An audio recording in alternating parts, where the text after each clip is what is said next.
ನಮ್ಮೆಲ್ಲರನ್ನು ಒಂದುಗೂಡಿಸಿದ ಆತನಿಗೆ ಕೃತಜ್ಞತೆಯನ್ನು ಸಲ್ಲಿಸುತ್ತಾ ಪ್ರಾರ್ಥಿಸುವ ಪ್ರಿಯರೇ, ಅಬ್ರಹಾಮನ ನುಡಿದಂತೆ ದೈವ ವಾಕ್ಯದಲ್ಲಿ ನನ್ನ ದೇವರು ಅಸಾಧ್ಯವಾದದನ್ನು ಸಾಧ್ಯಗೊಳಿಸುವ ಆತನು ಇಲ್ಲದನ್ನು ಇರುವಂತದ್ದಾಗಿಸುವ ಸತ್ತವರಿಗೆ ಮತ್ತೆ ಜೀವವನ್ನು ಕೊಡುವ ಆತನೆಂಬುದಾಗಿ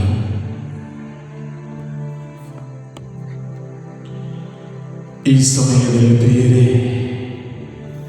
ನಮ್ಮನ್ನೇ ಆತನ ಪರಿಶುದ್ಧ ಕರೆಗಳಿಗೆ ಒಪ್ಪಿಸುತ್ತ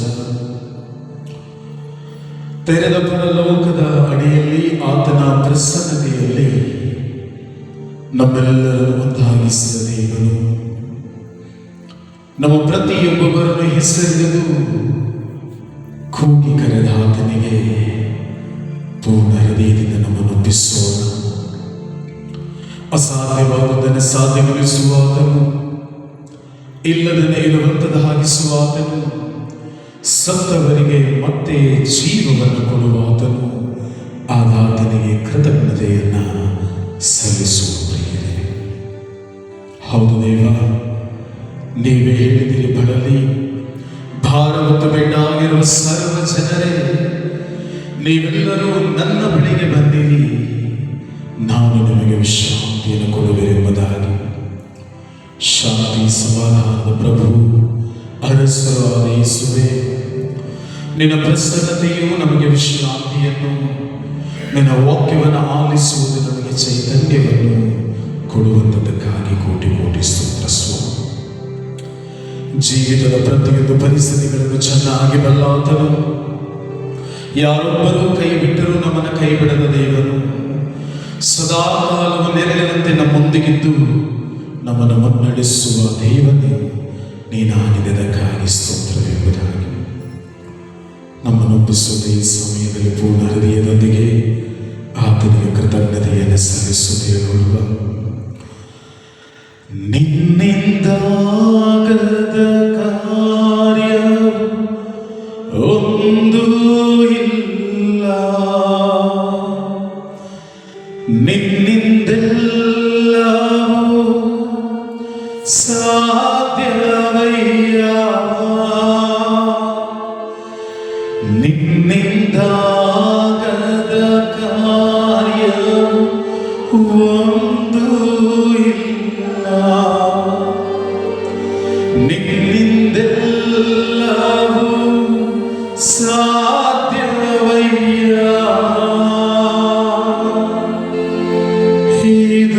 ಇದುವರೆಗೂ ನನ್ನ ನಡೆಸಿದ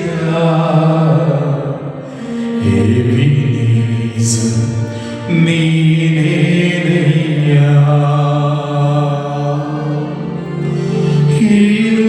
ಇದುವರೆಗೂ ನನ್ನ ನಡೆಸಿದ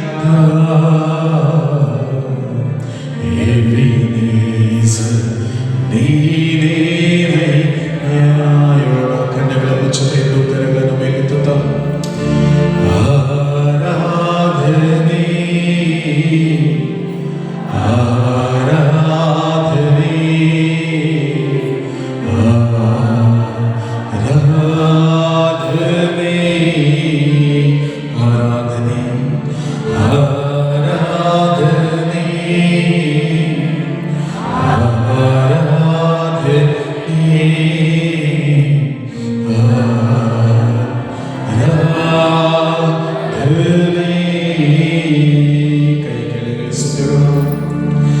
ನಿನ್ನ ಪ್ರೀತಿಯೇ ನನಗೆ ಸಾಕು ಅಯ್ಯ, ನಿನ್ನ ನೇರಳಲೆ ಬದುಕುವೆನು, ನಿನ್ನ ಪ್ರೀತಿಯೇ ನನಗೆ ಸಾಕು ಅಯ್ಯ, ನಿನ್ನ ನೇರಳಲೆ ಬದುಕುವೆನು, ನನ್ನ ನಡೆಸುವ ನನ್ನ ಕುರುಬನೇ ರೂವಾನಿನೇ ನಡೆಸುವ ನನ್ನ ಕುರುಬನೇ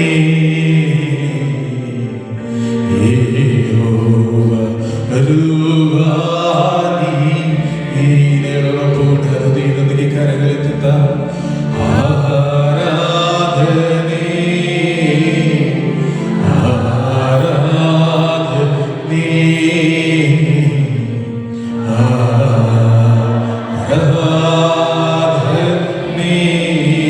ಆರಾಧನೆ ಆರಾಧನೆ ತಂದೆ ಆರಾಧನೆ ಯೇಸುವೇ ಆರಾಧನೆ ನಮ್ಮ ಕಡೆಯದಾಗಿ ಹೇಳೋಣ ಆರಾಧನೆ ಆರಾಧನೆ ಅಪ್ಪ ನನ್ನ ಪ್ರೀತಿಗಾಗಿ ಸ್ತೋತ್ರ ಆರಾಧನೆ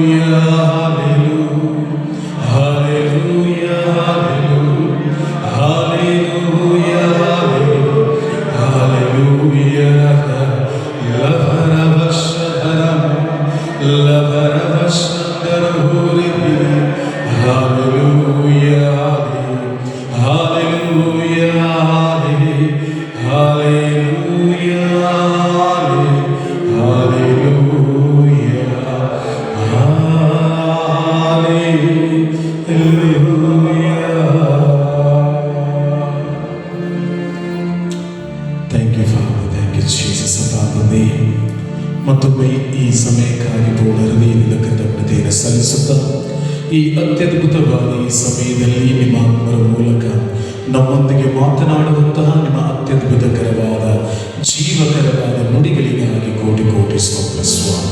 ರಕ್ಷಕನ ನಾಮದಲ್ಲಿ ನಜರೇತಿನ ಪ್ರಭು ಯೇಸುವಿನ ನಾಮದಲ್ಲಿ ಒಬ್ಬ ಪವಿತ್ರಾತ್ಮನೇ, ನಮ್ಮ ಸಹಾಯಕನೇ, ನಮ್ಮ ಪೋಷಕನು, ಸಲಹಾಕಾರನಾದ ಆತ್ಮನೇ, ಈ ಸಮಯ ನಮ್ಮನ್ನೇ ಸಂಪೂರ್ಣ ನಿಮಗೆ ಒಪ್ಪಿಸುತ್ತಾ ನೀವೇ ನಮ್ಮೊಂದಿಗೆ ಮಾತನಾಡುವಂತೆ ಈ ಸುಸಂದರ್ಭಕ್ಕಾಗಿ ಕೋಟಿ ಕೋಟಿ ಸ್ತೋತ್ರ ಸ್ವಾಮಿ. ರಕ್ಷಕನ ನಾಮದಲ್ಲಿ ನಜರೇತಿನ ಪ್ರಭು ಯೇಸುವಿನ ನಾಮದಲ್ಲಿ ತಂದೆ, ನೀವು ಕಲಿಸುವ ಪ್ರತಿಯೊಂದು ಸತ್ಯವಾಕ್ಯಕ್ಕೂ ಅಸತ್ಯವಾಕ್ಯವನ್ನು ನಮ್ಮಲ್ಲಿ ಉಂಟು ಮಾಡುವ ಪ್ರತಿಯೊಂದು ಬದಲಾವಣೆಗಳಿಗಾಗಿ ನಜರೇತಿನ ಪ್ರಭು ಯೇಸು ಕ್ರಿಸ್ತನ ನಾಮದಲ್ಲಿ ವಂದನೆಗಳನ್ನು ಕೃತಜ್ಞತೆಯನ್ನು ಸಲ್ಲಿಸುತ್ತಾ ಪ್ರಾರ್ಥಿಸುತ್ತಾ ಇದ್ದೇವೆ ನಮ್ಮ ಜೀವವುಳ್ಳ ತಂದೆ.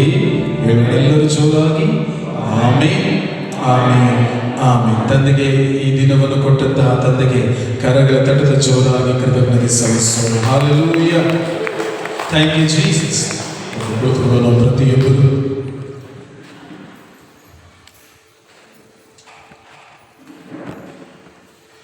praise the Lord.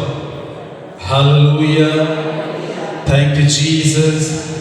Praise Jesus. Hallelujah, hallelujah, praise the Lord. Hallelujah. ಪ್ರಭು ಯೇಸು ಕ್ರಿಸ್ತನ ನಾಮದಲ್ಲಿ ವಿಶೇಷವಾಗಿ ನಿಮ್ಮೆಲ್ಲರನ್ನು ಜೀವಂತಹ ದೇವರ ಜೀವವುಳ್ಳಂತಹ ಬೆಳಕಿನ ಸಾಮ್ರಾಜ್ಯದ ವಾಕ್ಯಗಳಿಗಾಗಿ ನಿಮ್ಮನ್ನು ಪ್ರೀತಿಯಿಂದ ಆಹ್ವಾನಿಸ್ತಾರೆ. Praise God. Hallelujah. Thank you Jesus. So ನಾವು ಪ್ರತಿಯೊಬ್ಬರು ಕೂಡ ಕಳೆದ ತರಗತಿಗಳಲ್ಲಿ ಧ್ಯಾನಿಸಿದ್ವಿ ಜಕ್ಕಾಯನ ಬಗ್ಗೆ, ಹೌದಾ? ಕುಳ್ಳ ವ್ಯಕ್ತಿ, ಬಡ ಅತ್ಯದ್ಭುತವಾದ ಬದಲಾವಣೆ, small man but big change ಎಂಬುದಾಗಿ. ಅದರಂತೆ ಪ್ರಿಯರೇ, ನಾವು ಪ್ರತಿಯೊಬ್ಬರು ಕೂಡ ದೈವ ವಾಕ್ಯದಲ್ಲಿ ನೋಡುವಾಗ ಶತಾಧಿಪತಿ ಯೇಸುವಿನ ಬಳಿ ಬಂದು, ಕಾನಾನಿನ ಮಹಿಳೆ ಯೇಸುವಿನ ಬಳಿ ಬಂದು, ಅವರೆಲ್ಲರೂ ಕೂಡ ಬಂದು ಯೇಸುವಿನ ಅದ್ಭುತ ಕಾರ್ಯವನ್ನ ಸ್ವೀಕರಿಸಿಕೊಂಡರು.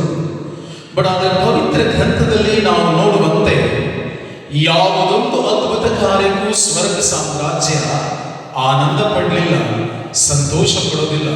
ಬಟ್ ಸ್ವರ್ಗ ಸಾಮ್ರಾಜ್ಯ ಸಂತೋಷ ಪಡುವಂಥದ್ದು ಒಂದೇ ಒಂದು ವಿಷಯಕ್ಕಾಗಿ. ಯಾವುದೋ ವಿಷಯ? ಲೆಂಟ್ ಸೀಸನ್ ಆದ್ರೆ ನಮ್ಮ ಪ್ರತಿಯೊಬ್ಬರಿಗೂ ಚೆನ್ನಾಗಿ ಜ್ಞಾಪಕ ಇರ್ತದೆ, ಹೌದಾ? ಪರಲೋಕವು ಮತ್ತು ದೂತರು ಯಾವ ವಿಷಯದಲ್ಲಿ ಸಂತೋಷ ಪಡ್ತಾರೆ? ಒಬ್ಬ ಪಾಪಿಯು ತನ್ನ ಪಾಪಕ್ಕೆ ಪಶ್ಚಾತ್ತಾಪಪಟ್ಟು ದೇವರ ಕಡೆ ತಿರುಗುವಾಗ ಆ ದಿನ ಸ್ವರ್ಗದಲ್ಲಿ ಏನ್ ನಡೆಯುತ್ತೆ? ಹಬ್ಬದ ಸಂಭ್ರಮ ನೆರವೇರುತ್ತೆ, ಹೌದಲ್ವ? ಇದು ಅದಕ್ಕಾಗಿ ನಾವು ನೋಡಿದಂತೆ ಪ್ರಿಯರೇ, ಪವಿತ್ರ ಗ್ರಂಥದಲ್ಲಿ ನಾವು ನೋಡುವಂತಹ ಅತ್ಯಂತ ದೊಡ್ಡ ಅದ್ಭುತ ಯಾವುದನ್ನದಾದ್ರೆ ಲಾಜರನು ಸಾವಿನಿಂದ ಜೀವಕ್ಕೆ ಬಂದದ್ದು ಕೂಡ ಅಲ್ಲ. ಬಿಕಾಸ್ ಯಾಕಂದ್ರೆ ದೇವರು ಅದ್ಭುತ, ದೇವರು ಮಹತ್ ಕಾರ್ಯಗಳನ್ನ ನೆರವೇರಿಸುವಂಥದ್ದು. ಬಟ್ ಪವಿತ್ರ ಗ್ರಂಥದಲ್ಲಿ ಅತ್ಯದ್ಭುತಕರವಾದಂತಹ ಅದ್ಭುತಗಳು ಯಾವುದನ್ನದಾದ್ರೆ ಒಂದು ಜಕ್ಕಾಯನ ಮನ ಪರಿವರ್ತನೆ, ಆಗ ತನ್ನ ವ್ಯಭಿಚಾರದಲ್ಲಿ ಸಿಕ್ಕಂತಹ ಸ್ತ್ರೀ ತನ್ನ ವ್ಯಭಿಚಾರವನ್ನು ಬಿಟ್ಟು ಪ್ರಭುವಿನಲ್ಲಿ ಜೀವಿಸದನ್ನ ಅದಕ್ಕಾಗಿ ನಾವು ನೋಡುವಂತೆ ದೈವ ವಾಕ್ಯದಲ್ಲಿ ಕ್ರಿಸ್ತನೆಡೆಗೆ ನಾವು ಬಂದಾಗ ನಮ್ಮ ಪ್ರತಿಯೊಬ್ಬೊಬ್ಬರ ಜೀವಿತದಲ್ಲೂ ಒಂದು ನೂತನವಾದ ಬದಲಾವಣೆಗಳನ್ನ, ನೂತನವಾದ ಜೀವಿತವನ್ನ ನಾವು ಅನುಭವಿಸಬೇಕು. Praise God, hallelujah. ಸದಕ್ಕೆ ನಾವು ನೋಡುವಾಗ ದೈವ ವಾಕ್ಯದಲ್ಲಿ ನಾವು ಧ್ಯಾನಿಸುವುದು ಪ್ರಿಯರೇ, ಮತ್ತಾಯನ ಶುಭ ಸಂದೇಶದಲ್ಲಿ ನೋಡೋಣ. ಮತ್ತಾಯನ ಶುಭ ಸಂದೇಶ 14ನೇ ಅಧ್ಯಾಯ ವಾಕ್ಯ 28. ಮತ್ತಾಯನ ಶುಭ ಸಂದೇಶ 14ನೇ ಅಧ್ಯಾಯ ವಾಕ್ಯ 28. ಆಗ ಪೇತ್ರನು ಸ್ವಾಮಿ ನೀವೇ ಆದರೆ ನಾನು ನೀರಿನ ಮೇಲೆ ನಡೆದು ನಿಮ್ಮ ಬಳಿಗೆ ಬರುವಂತೆ ಆಜ್ಞಾಪಿಸಿ. Praise the Lord. ನಮ್ಮ ಪ್ರತಿಯೊಬ್ಬರಿಗೂ ಇದು ಚೆನ್ನಾಗಿ ಗೊತ್ತಿದೆ, ಹೌದಾ? ಯಾವುದು ಕಾರ್ಯ, ಯಾವ ವಿಷಯ ಇದು? ಶಿಷ್ಯರೆಲ್ಲರೂ ಕೂಡ ದೋಣಿಯಲ್ಲಿ ಹೋಗ್ತಾ ಇದ್ದಾರೆ. ಪ್ರಭು ಯೇಸು ಬೆಟ್ಟದ ಮೇಲೆ ಪ್ರಾರ್ಥನೆಯನ್ನು ಮಾಡ್ತಾ ಇದ್ದಾರೆ. ಶಿಷ್ಯರು ದೋಣಿಯಲ್ಲಿ ಹೋಗುವ ಸಂದರ್ಭದಲ್ಲಿ ನೀರು ಸಮುದ್ರದಲ್ಲಿ ದೈವ ವಾಗ್ದಾನ ತಿಳಿಸುವಂತೆ ಅಲೆಗಳು ಎದ್ದು ಬಿರುಗಾಳಿ ಎಬ್ಬಿಸಲ್ಪಟ್ಟು ಅಲೆಗಳು ಅಪ್ಪಳಿಸತೊಡಗಿದು ಶಿಷ್ಯರೆಲ್ಲರೂ ಹುಟ್ಟು ಹಾಕಿ ಅವರು ಆಯಾಸಗೊಂಡರು. ಆಗ ಪ್ರಭು ಯೇಸು ಕ್ರಿಸ್ತರು ಏನ್ ಮಾಡಿದ್ರು?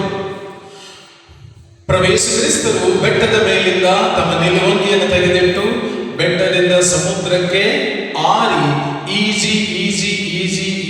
ಈಜಿಕೊಂಡು 12 ಜನ ಶಿಷ್ಯರನ್ನು ತಮ್ಮ ಹೆಗಲ ಮೇಲೆ ಹಾಕಿಕೊಂಡು ದಡಕ್ಕೆ ತಂದು ಹಾಕಿದ್ರು. ಮತ್ತೆ ಏನ್ ಮಾಡಿದ್ರು? ಏನೆಂಬುದಾಗಿ? ನಿಂತೋಗೆಂಬುದಾಗಿ. ಅದು ಇನ್ನೊಂದು ಕಾರ್ಯ. ಅದು ನೀರು, ದೋಣಿಯೊಳಗಡೆ ನೀರು ತುಂಬಿ ಹೋಗಿತ್ತು. ಆಗ ಯೇಸು ಸ್ವಾಮಿ ನಿದ್ರೆ ಮಾಡುತ್ತಿದ್ರು. ನಿದ್ರೆ ಮಾಡುತ್ತಿದ್ದಂತ ಯೇಸುವನ್ನ ಶಿಷ್ಯರು ಎಬ್ಬಿಸಿದ್ರು. ಗುರುವೇ, ನಾವು ಸಾಯುತ್ತಿದ್ದೇವೆ, ನಿಮಗೆ ಚಿಂತೆಯೇ ಇಲ್ಲವೇ ಎಂಬುದಾಗಿ ಹೇಳಿದ್ರು. ಯೇಸು ಕ್ರಿಸ್ತರು ಎದ್ರು ಸಮುದ್ರಕ್ಕೆ ಮೊರೆಯಬೇಡ ಎಂಬುದಾಗಿ ಆಜ್ಞಾಪಿಸಿದ್ರು, ಹೌದಲ್ಲ? ಇದು ಇನ್ನೊಂದು ಅದ್ಭುತ ಕಾರ್ಯ.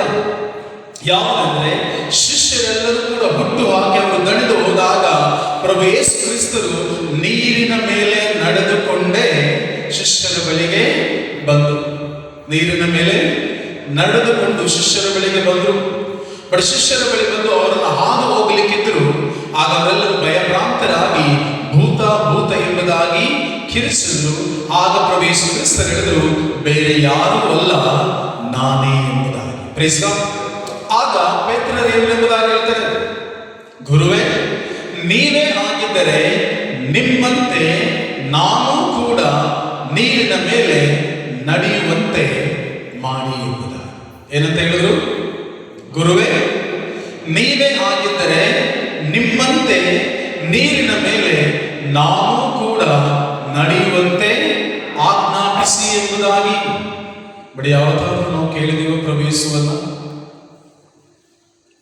ನೀರಿನ ಮೇಲೆ ನಡೀಲಿಕ್ಕಲ್ಲ.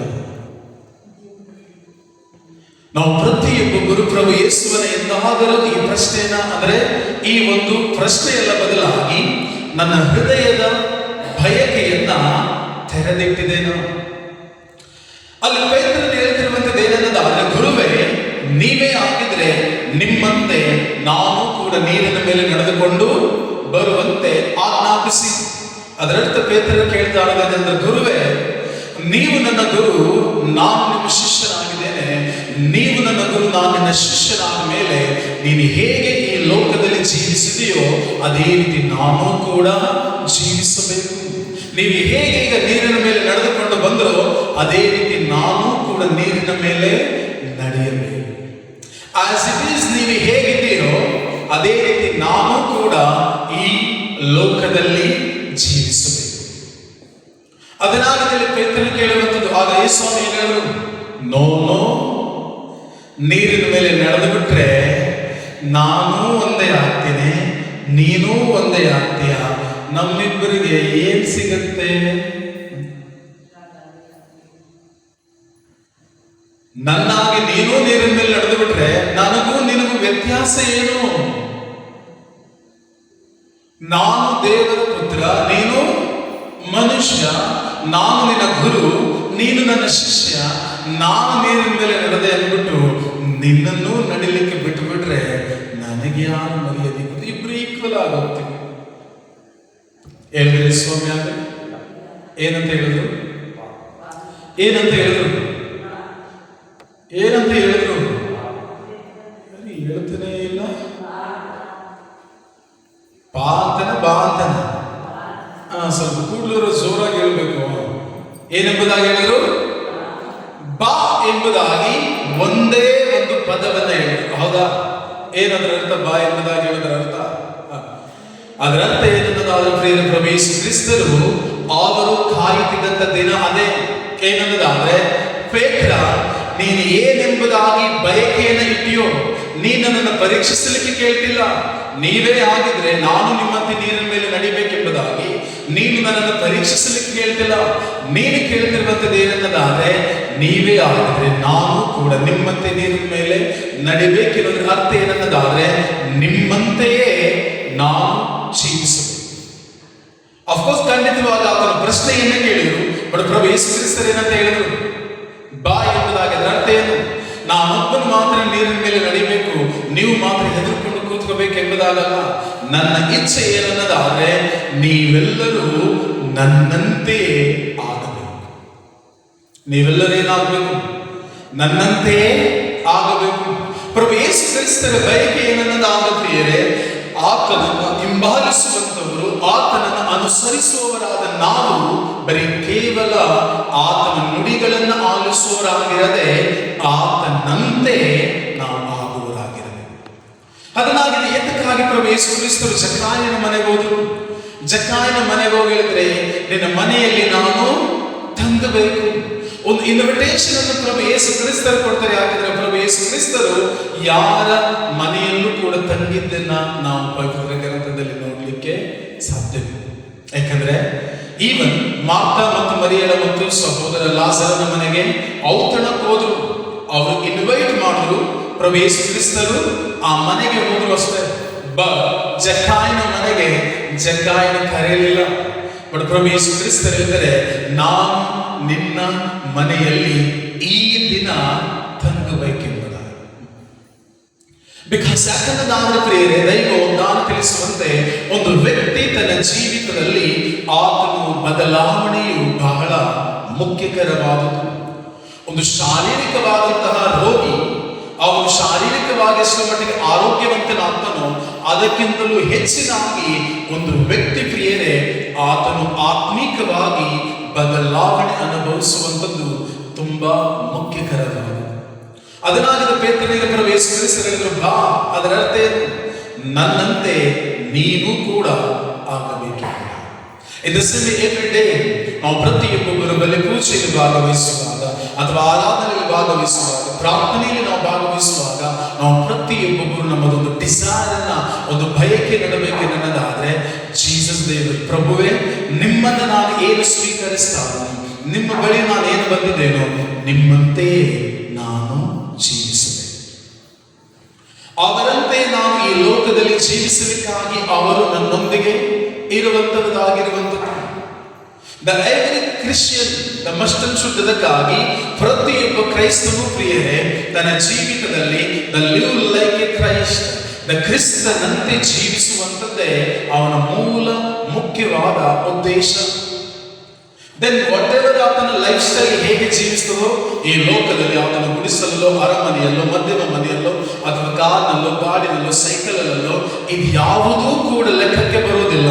ಬದಲಾಗಿ ಲೆಕ್ಕಕ್ಕೆ ಬರುವಂಥದ್ದು ಏನನ್ನದಾದರೆ ಈ ವಾಕ್ಯದಲ್ಲಿ ಈ ಲೋಕದಲ್ಲಿ ಜೀವಿಸುವ ಪ್ರತಿಯೊಬ್ಬನು ಕ್ರಿಸ್ತನವನು ಎಂಬುದಾಗಿ ಹೇಳಿಕೊಳ್ಳುವ ಪ್ರತಿಯೊಬ್ಬನು ಕ್ರಿಸ್ತನಂತೆಯೇ ಜೀವಿಸಬೇಕೆಂಬುದಾಗಿ.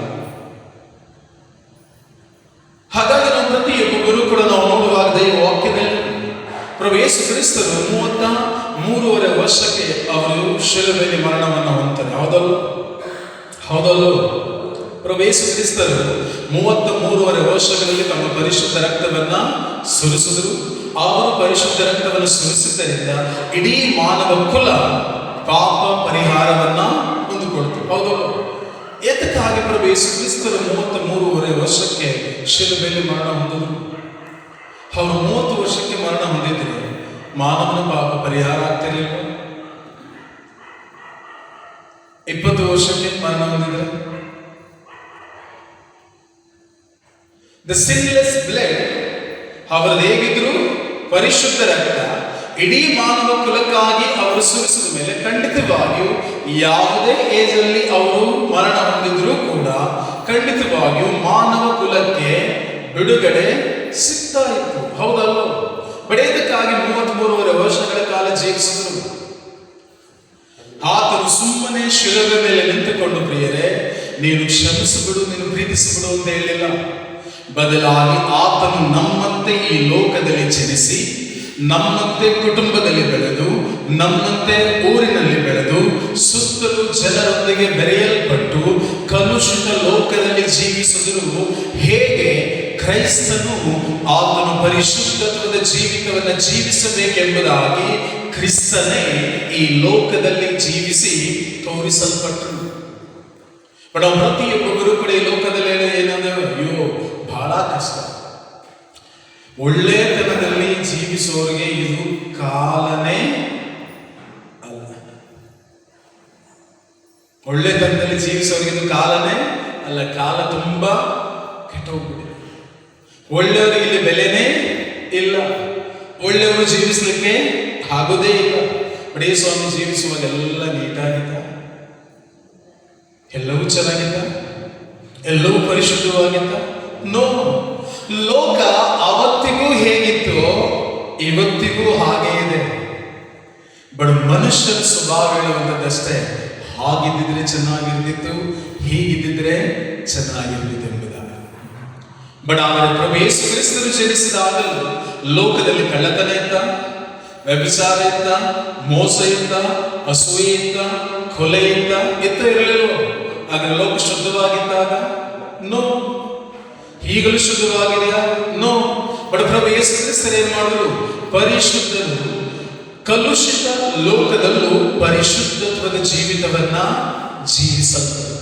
ಇದು ಸೇವೆ ಪ್ರಿಯರೇ, ಅವರು ಹೇಗೆ ಸುಮ್ಮನೆ ಮಾತಿನಲ್ಲಿ ಹೇಳಿಲ್ಲ, ಬದಲಾಗಿ ಅವರು ನುಡಿದಂತೆ ಈ ಲೋಕದಲ್ಲಿ ಜನಿಸಿ ನುಡಿದದ್ದನ್ನು ನೆರವೇರಿಸಿ ಅವರು ನಮಗೆ ತೋರಿಸಿಕೊಟ್ಟು ಹೋಗಿದ್ದಾರೆ ಎನ್ನದಾದರೆ, ನಾನು ಹೇಗೆ ಜೀವಿಸಿದನೋ ನನ್ನನ್ನು ಹಿಂಬಾಲಿಸುವವನು ನನ್ನ ಶಿಲುಬೆಯನ್ನು ಹೊತ್ತುಕೊಂಡು ನನ್ನನ್ನ ಹಿಂಬಾಲಿಸಿ. Praise the Lord. Hallelujah. Thank you Jesus. So 33.5 ವರ್ಷಗಳ ಕಾಲ ಪ್ರಿಯರೇ ನಾವು ನೋಡುವಾಗ ನಮಗೆ ಒದಗಿದ ಪ್ರತಿಯೊಂದು ಪರಿಸ್ಥಿತಿಯೂ ಕೂಡ ಅವರಿಗೂ ಒದಗಿ ಬರಲಿಲ್ಲ. ಯೇಸುವನ್ನ ಜನರೆಲ್ಲರೂ ಕೂಡ ತಿರಸ್ಕರಿಸಲು ಅನೇಕರು ತಿರಸ್ಕರಿಸಿದರು. ಯೇಸುವನ್ನು ಎಲ್ಲರೂ ನಂಬಲಿಲ್ಲ. ಯೇಸುವಿನ ಬಗ್ಗೆ ಅನೇಕರು ಮಾತನಾಡಿದ್ರು. ಯೇಸುವಿಗೆ ಹೋಗುದ್ರು, ಯೇಸುವಿಗೆ ಹೊಡೆಯಲ್ಪಟ್ಟರು, ಯೇಸುವಿನ ವಸ್ತ್ರವನ್ನು ಕಳಚಲ್ಪಟ್ಟರು. ನಮಗಾಗಿದ್ದ ಎಲ್ಲ ಅವಮಾನಕ್ಕಿಂತ ಹೆಚ್ಚಿನ ಅವಮಾನವನ್ನ ಅವರು ಅನುಭವಿಸಿದರು. ಬಟ್ ಹೇಗೆ ಪ್ರತಿಕ್ರಿಯಿಸಬೇಕೆಂಬುದಾಗಿ ತೋರಿಸಿದರು. ಹೇಗೆ ಪ್ರತಿಕ್ರಿಯಿಸಬೇಕೆಂಬುದಾಗಿ ಜೀವಿಸುತ್ತಾ ತೋರಿಸಿಕೊಟ್ರು. ಅದನ್ನಾಗಿದ್ದರೆ ವಾಕ್ಯದಲ್ಲಿ ನಾವು ಪ್ರತಿಯೊಬ್ಬೊಬ್ಬರು ಧ್ಯಾನಿಸುವಂಥದ್ದು. ಕ್ರೈಸ್ತ ಮಕ್ಕಳಿಗೆ ಪ್ರಿಯರೇ, ಪರಿಶುದ್ಧತ್ವದ ಜೀವಿತವು ಯಾವುದೇ ಕಾರಣಕ್ಕೂ ಕಷ್ಟಕರವಾದದ್ದು ಅಲ್ಲವೇ ಅಲ್ಲ. ಕ್ರೈಸ್ತ ಮಕ್ಕಳ ಜೀವನದಲ್ಲಿ ಇರಬೇಕಾದ ಒಂದೇ ಒಂದು ಕಷ್ಟ ಯಾವುದಂದ್ರೆ, ತಂದೆಯನ್ನ ಅಗಲಲಿಕ್ಕೆ ನಾವೆಂದಿಗೂ ಬಿಟ್ಟು ಬಿಡದಂತೆ ತಂದೆಯೊಂದಿಗೆ ಜೀವಿಸಲಿಕ್ಕೆ ನಾವು ಶ್ರಮಿಸಬೇಕು. ಅದೊಂದೇ ಇರಬೇಕಷ್ಟೆ. ಪ್ರಭು ಯೇಸು ಕ್ರಿಸ್ತರು ಈ 33 ವರ್ಷಗಳ ಕಾಲದಲ್ಲಿ ಎಂದಾದರೂ ಒಂದು ಸಮಸ್ಯೆ ನಿಮಿತ್ತವಾಗಿ ಅವರು ಚಿಂತೆಗೊಳಗಾದ ಇಲ್ಲ. ಎಂದಾದರೂ ಒಂದು ಸಮಸ್ಯೆ ನಿಮಿತ್ತವಾಗಿ ಅವರು ಕಣ್ಣೀರನ್ನಿಟ್ರ? ಎಂದಾದರೂ ಒಂದು ಸಮಸ್ಯೆ ನಿಮಿತ್ತವಾಗಿ ಅವರು ಮೌನವಾಗಿ ಕುಳಿತುಕೊಂಡ್ರ? ಇಲ್ಲ. ಗೆತ್ಸೆಮನಿ ತೋಪಿನಲ್ಲಿ ಮಾತ್ರ ರಕ್ತದ ಕಣ್ಣೀರನ್ನ ಸುರಿಸಿದ್ರು, ನಿದ್ರಾಣಗೊಂಡ್ರು, ಖಿನ್ನತೆಗೆ ಒಳಗಾದ್ರು. ನನ್ನ ಮನೋವೇದನೆ ಪ್ರಾಣ ಹಿಂಡುವಷ್ಟು ತೀವ್ರವಾಗಿದೆ ಎಂಬುದಾಗಿ ಹೇಳಿ ಒಂದು ಹೆಜ್ಜೆಯನ್ನು ಇಡಲಿಕ್ಕಾಗದೆ ಬೋರಲು ಬಿದ್ರು. ಇದಕ್ಕಾಗಿ ಕಾರಣ ಒಂದು ರೀಸನ್ ಏನನ್ನದಾದ್ರೆ, ಅಪ್ಪ ತಂದೆ, ನೀವು ಮನುಷ್ಯ ಕುಲದ ಪಾಪವನ್ನು ನನ್ನ ಮೇಲೆ ಹೊರಿಸುವಾಗ ಅದು ನನಗೆ ಪ್ರಾಬ್ಲಮ್ ಇಲ್ಲ. ಬಟ್ ಪ್ರಾಬ್ಲಮ್ ಯಾವುದಂದ್ರೆ, ಮನುಷ್ಯ ಕುಲದ ಪಾಪವನ್ನು ನೀ ನನ್ನ ಮೇಲೆ ಹೊರಿಸಿದ್ರೆ ನಿನಗೂ ನನಗೂ ಇರುವ ಸಂಬಂಧ ಕಡಿದು ಹೋಗ್ಬಿಡುತ್ತದೆ. ಆ ಸಂಬಂಧ ಕಡಿದು ಹೋಗೋದೇನಿದೆಯೋ ಅದನ್ನ ನನಗೆ ಸಹಿಸಲಿಕ್ಕೆ ಆಗ್ತಿಲ್ಲ ಎಂಬುದಾಗಿ. ಇದು ಸಿಗ ಕ್ರೈಸ್ತ ಮಕ್ಕಳದ್ದಾದ ನಮ್ಮ ಪ್ರತಿಯೊಬ್ಬರ ಜೀವಿತದಲ್ಲೂ ಪ್ರಿಯರೇ, ಒಂದು ಆತ್ಮೀಕವಾದ ಬದಲಾವಣೆ ಬಹಳ ಮುಖ್ಯಕರವಾಗಿದೆ.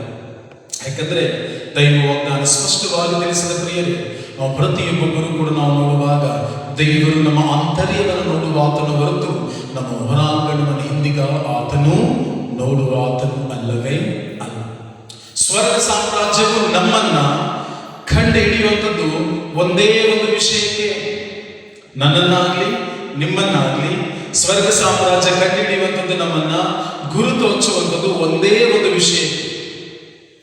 ಯಾವ ವಿಷಯ ಗೊತ್ತಾದ? ಯಾವುದು? ಯೇಸುವಿನ ಮುಂದೆ ದೈವ ವಾಗ್ದಾನ ತಿಳಿಸಿದೆ, ಸಮಸ್ತರನ್ನು ಕೂಡ ಬರಮಾಡುವಾಗ ಹಾಡು ಮತ್ತು ಕುರಿಗಳನ್ನು ಒಬ್ಬ ಬೇರ್ಪಡಿಸುವಂತೆ 2 ಭಾಗವಾಗಿ ಬೇರ್ಪಡಿಸ್ತಾರೆ. ಹೌದಾ? ಕ್ರೈಸ್ತರೇ ಒಂದು ಕಡೆ, ಅದರಲ್ಲಿ ಕಥೋಲಿಕರು ಒಂದು ಕಡೆ, ಇನ್ನೊಬ್ರು ಒಂದು ಕಡೆ, ಇನ್ನೊಬ್ರು ಒಂದು ಕಡೆ, ಇನ್ನೊಬ್ರು ಒಂದು ಕಡೆ, ಇನ್ನು ಉಳಿದವರೆಲ್ಲ ಇನ್ನೊಂದು ಕಡೆ. ಹೌದಾ? ನೋ.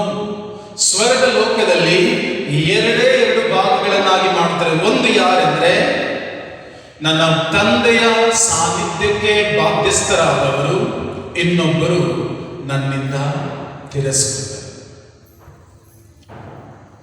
2 ಸಮಸ್ತ ಜನಾಂಗವನ್ನು ಆತನ ಮುಂದೆ ಬರಮಾಡಲಾಗ್ತದೆ. 2 ಗುಂಪಿರ್ತದೆ. ಯಾವುದಂದ್ರೆ, ಒಂದು ದೇವರ ಇಚ್ಛಾನುಸಾರ ಜೀವಿಸಿದವರು, ದೇವರಿಗೆ ವಿರುದ್ಧವಾಗಿ ಜೀವಿಸಿದವರಷ್ಟೇ. ಅದಕ್ಕಾಗಿ ನಾವು ನೋಡುವಾಗ ರೆಕಗ್ನೈಸ್ ಮಾಡುವಂಥದ್ದು ಯಾವುದಂದ್ರೆ, ಇಲ್ಲಿದ್ದಂಥವರು ಕೂಡ ಹೇಳಿದ್ರೆ, ಗುರುವೇ, ನಾನು ನಿಮ್ಮ ಹೆಸರಿನಲ್ಲಿ ದೆವ್ವಗಳನ್ನು ಬಿಡಿಸ್ತಿಲ್ಲದೆ, ಕೂಡ್ಲೂರಲ್ಲಿ ಹೋಗಿ ನಾನು ಧ್ಯಾನ ಕೂಡ ಕೊಡಲಿಲ್ಲದೆ, ರೋಗಿಗಳನ್ನ ಗುಣಪಡಿಸಲಿಲ್ಲದೆ. ಏ ಸ್ವಾಮಿ ಏನು ಹೇಳ್ತಾರೆ?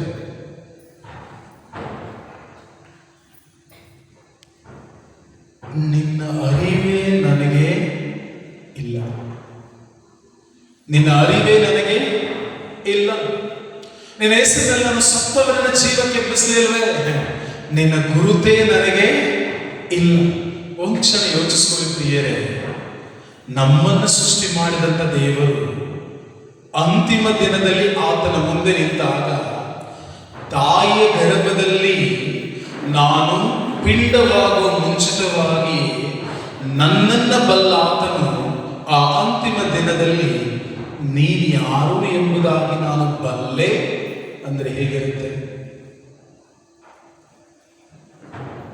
ಹೇಗಿರುತ್ತೆ? ನಿಮ್ಮ ಪ್ರೀತಿ ಪಾತ್ರದಲ್ಲಿ ಏನಾದರೂ ಹೌ ಆರ್ ಯು ಅನ್ನೋ ಬದಲು ಹೂ ಆರ್ ಯು ಅಂದ್ರೆ ಹೇಗಿರುತ್ತೆ? ಮಕ್ಕಳಿಗೆ ಚೆನ್ನಾಗಿ ಅರ್ಥ ಆಗುತ್ತೆ. ಮೆಸೇಜ್ ಮಾಡುವಂಥವ್ರು ಇಂಗ್ಲಿಷ್ ಅಲ್ಲ. ಹೌ ಆರ್ ಯು ಅಂದ್ರೆ ಏನು? ಹೇಗಿದ್ದೀಯಾ ಅಂತ. ಹೂ ಆರ್ ಯು ಅಂದ್ರೆ ಪ್ರಭು ಯೇಸು ಕ್ರಿಸ್ತ ನಮ್ಮನಾಗರೆ ಹೌ ಆರ್ ಯು ಅನ್ಬೇಕೆ? ಹೂ ಆರ್ ಯು ಅನ್ಬೇಕಾ? ಬಟ್ ಹೂ ಆರ್ ಯು ಅಂದ್ರೆ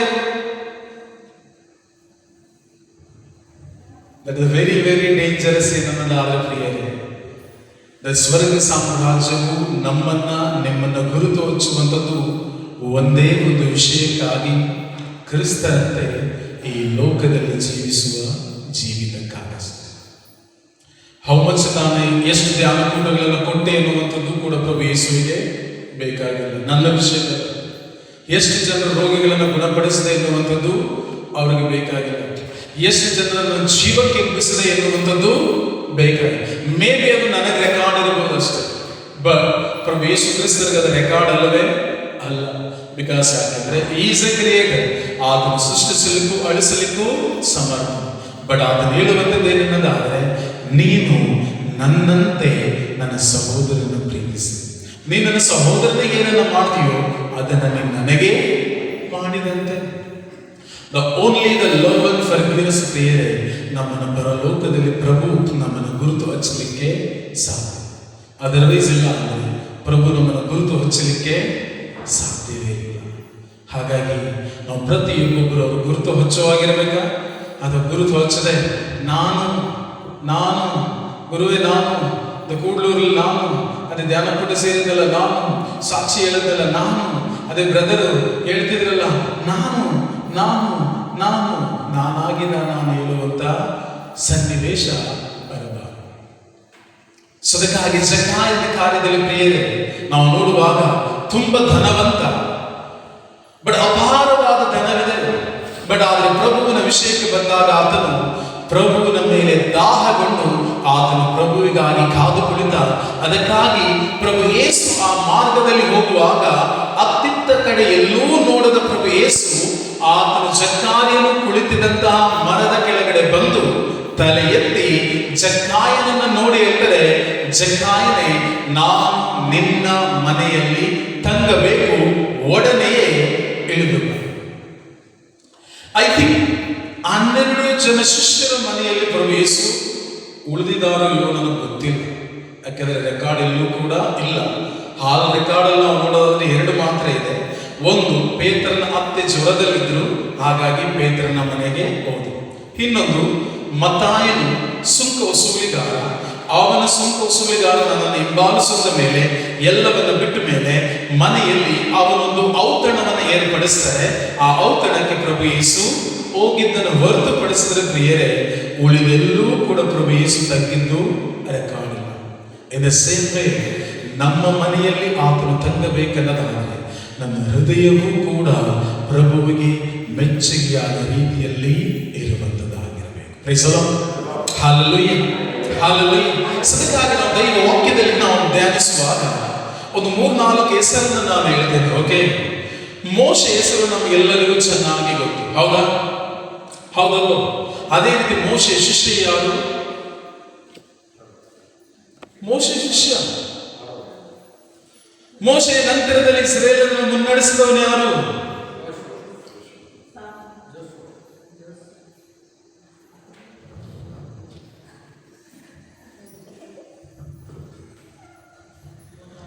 ಮೋಶೆಯ ನಂತರದಲ್ಲಿ ಇಡೀ ಇಸ್ರಾಯೇಲ್ ಜನರನ್ನು ಮುನ್ನಡೆಸಿದಂತ ವ್ಯಕ್ತಿ ಯೆಹೋಶುವ, ನೂನನ ಮಗ ಯೆಹೋಶುವ. ಹೌದಲ್ವ? ಮೋಶೆ ಯಾವಾಗ ಕಾನಾನ್ ನಾಡನ್ನು ಪ್ರವೇಶಿಸುವಾಗ ದೇವರು ಹೇಳ್ತಾರೆ, ನೀನು ಆ ನಾಡನ್ನ ಪ್ರವೇಶಿಸಬೇಡ, ನಿನ್ನ ಕಾಲ ಈಗ ಮುಗಿದಿದೆ.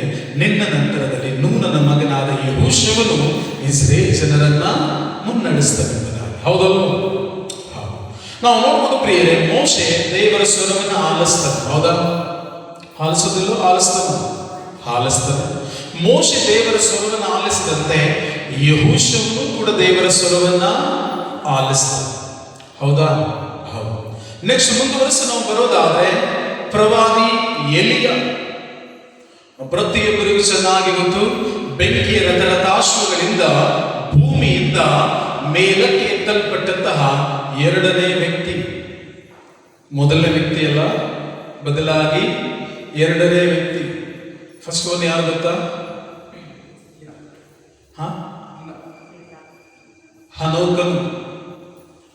ಫಸ್ಟ್ ದೇವರು ಇಷ್ಟಪಟ್ಟು ಆತನನ್ನು ತೆಗೆದುಕೊಂಡ್ರೆಂಬುದಾಗಿ ಬೈಬಲ್ ಅಲ್ಲಿ ಬರೆಯಲ್ಪಡ್ತದರ ಅರ್ಥ ಈ ಪಿಕ್ಡ್ ಅಪ್, ಆತನನ್ನ ಮೇಲೆ ಎತ್ತುಕೊಂಡ್ರೆಂಬುದಾಗಿ ಎಲೀಷನಿಗಿಂತ ಮುಂಚಿತವಾಗಿ ಅಕಾರ್ಡಿಂಗ್ ಟು ಬೈಬಲ್ ಪ್ರಕಾರ ನಾವು ನೋಡುವಾಗ ಹನೋಕನು. ಬಟ್ ಎಲಿಯನು ಸಾಯಲಿಲ್ಲ, ಬದಲಾಗಿ ಜೀವಿಸುವ ಹಾಗೆಯೇ ಬೆಂಕಿಯ ರಥರಥಾಶ್ವಗಳಿಂದ ಆತನು ಸ್ವರ್ಗಕ್ಕೆ ಮೇಲಕ್ಕೆ ಎತ್ತಲ್ಪಟ್ಟ. ಹೌದಲ್ಲ? ಆ ಎಲೀಯನ ಸೇವಕ ಯಾರು? ಎಲೀಷ. ಯಾರು ಅವನ ಸೇವಕ? ಎಲೀಷನು. ಎಲಿಯನು ಯಾವ ರೀತಿ ದೇವರ ಸ್ವರವನ್ನು ಆಲಿಸಿದನೋ ಅದೇ ರೀತಿ ಎಲೀಷನು ಕೂಡ ದೇವರ ಸ್ವರವನ್ನ ಆಲಿಸಿದ. ಹೌದು. ಬಟ್ ಅದೇ ಎಲೀಷನಿಗೆ ಒಬ್ಬ ಸೇವಕನಿಂದ, ಅವನ ಹೆಸರು ಏನಂದ್ರೆ ಗೆಹಜಿ. ಏನ್ ಹೆಸರು ಅವನು? ಗಿಜಿ ಅಲ್ಲ, ಅವನ ಹೆಸರೇನು? ಗೆಹಜಿ ಎಂಬುದಾಗಿ ಆತನ ಹೆಸರು. ಬಟ್ ಅವನ ಪ್ರಿಯರೇ, ಯಾವ ರೀತಿ ಎಲಿಯ ದೇವರ ಸ್ವರವನ್ನು ಆಲಿಸಿದನು, ಎಲಿಯನ ಸೇವಕ ಎಲೀಷನು ದೇವರ ಸ್ವರವನ್ನು ಆಲಿಸಿದನು, ಆ ಎಲೀಷನ ಸೇವಕನಾದಂತ ಗೆಹಜಿ ದೇವರ ಸ್ವರವನ್ನು ಆಲಿಸಲಿಕ್ಕೆ ಸಾಧ್ಯವಾಗಿಲ್ಲ. ಕಾರಣ ಯಾಕೆಂದ್ರೆ ದೇವರು ದ್ವೇಷಿಸಲಿಲ್ಲ ಪ್ರಿಯರೇ, ಬದಲಾಗಿ ಆತನ ಹೃದಯ ದೇವರ ಮೇಲೆ ಕೇಂದ್ರೀಕರಿಸುವ ಬದಲಾಗಿ ಲೋಕದ ಮೇಲೆ ಕೇಂದ್ರೀಕೃತವಾಗಿತ್ತು. ಅದನ್ನು ಒಂದು ಧ್ಯಾನಿಸೋಣ. ಅದಕ್ಕೆ ಮುಂಚಿತವಾಗಿ ಲೂಕನ ಶುಭ ಸಂದೇಶ ಮಾರ್ಕನ ಶುಭ ಸಂದೇಶ 12ನೇ ಅಧ್ಯಾಯ ವಾಕ್ಯ 41. ಮಾರ್ಕನ ಶುಭ ಸಂದೇಶ 11ನೇ ಅಧ್ಯಾಯ ವಾಕ್ಯ 41. ಓಕೆ, ಹೋಗೋಣ. ಮಾರ್ಕ್ 12.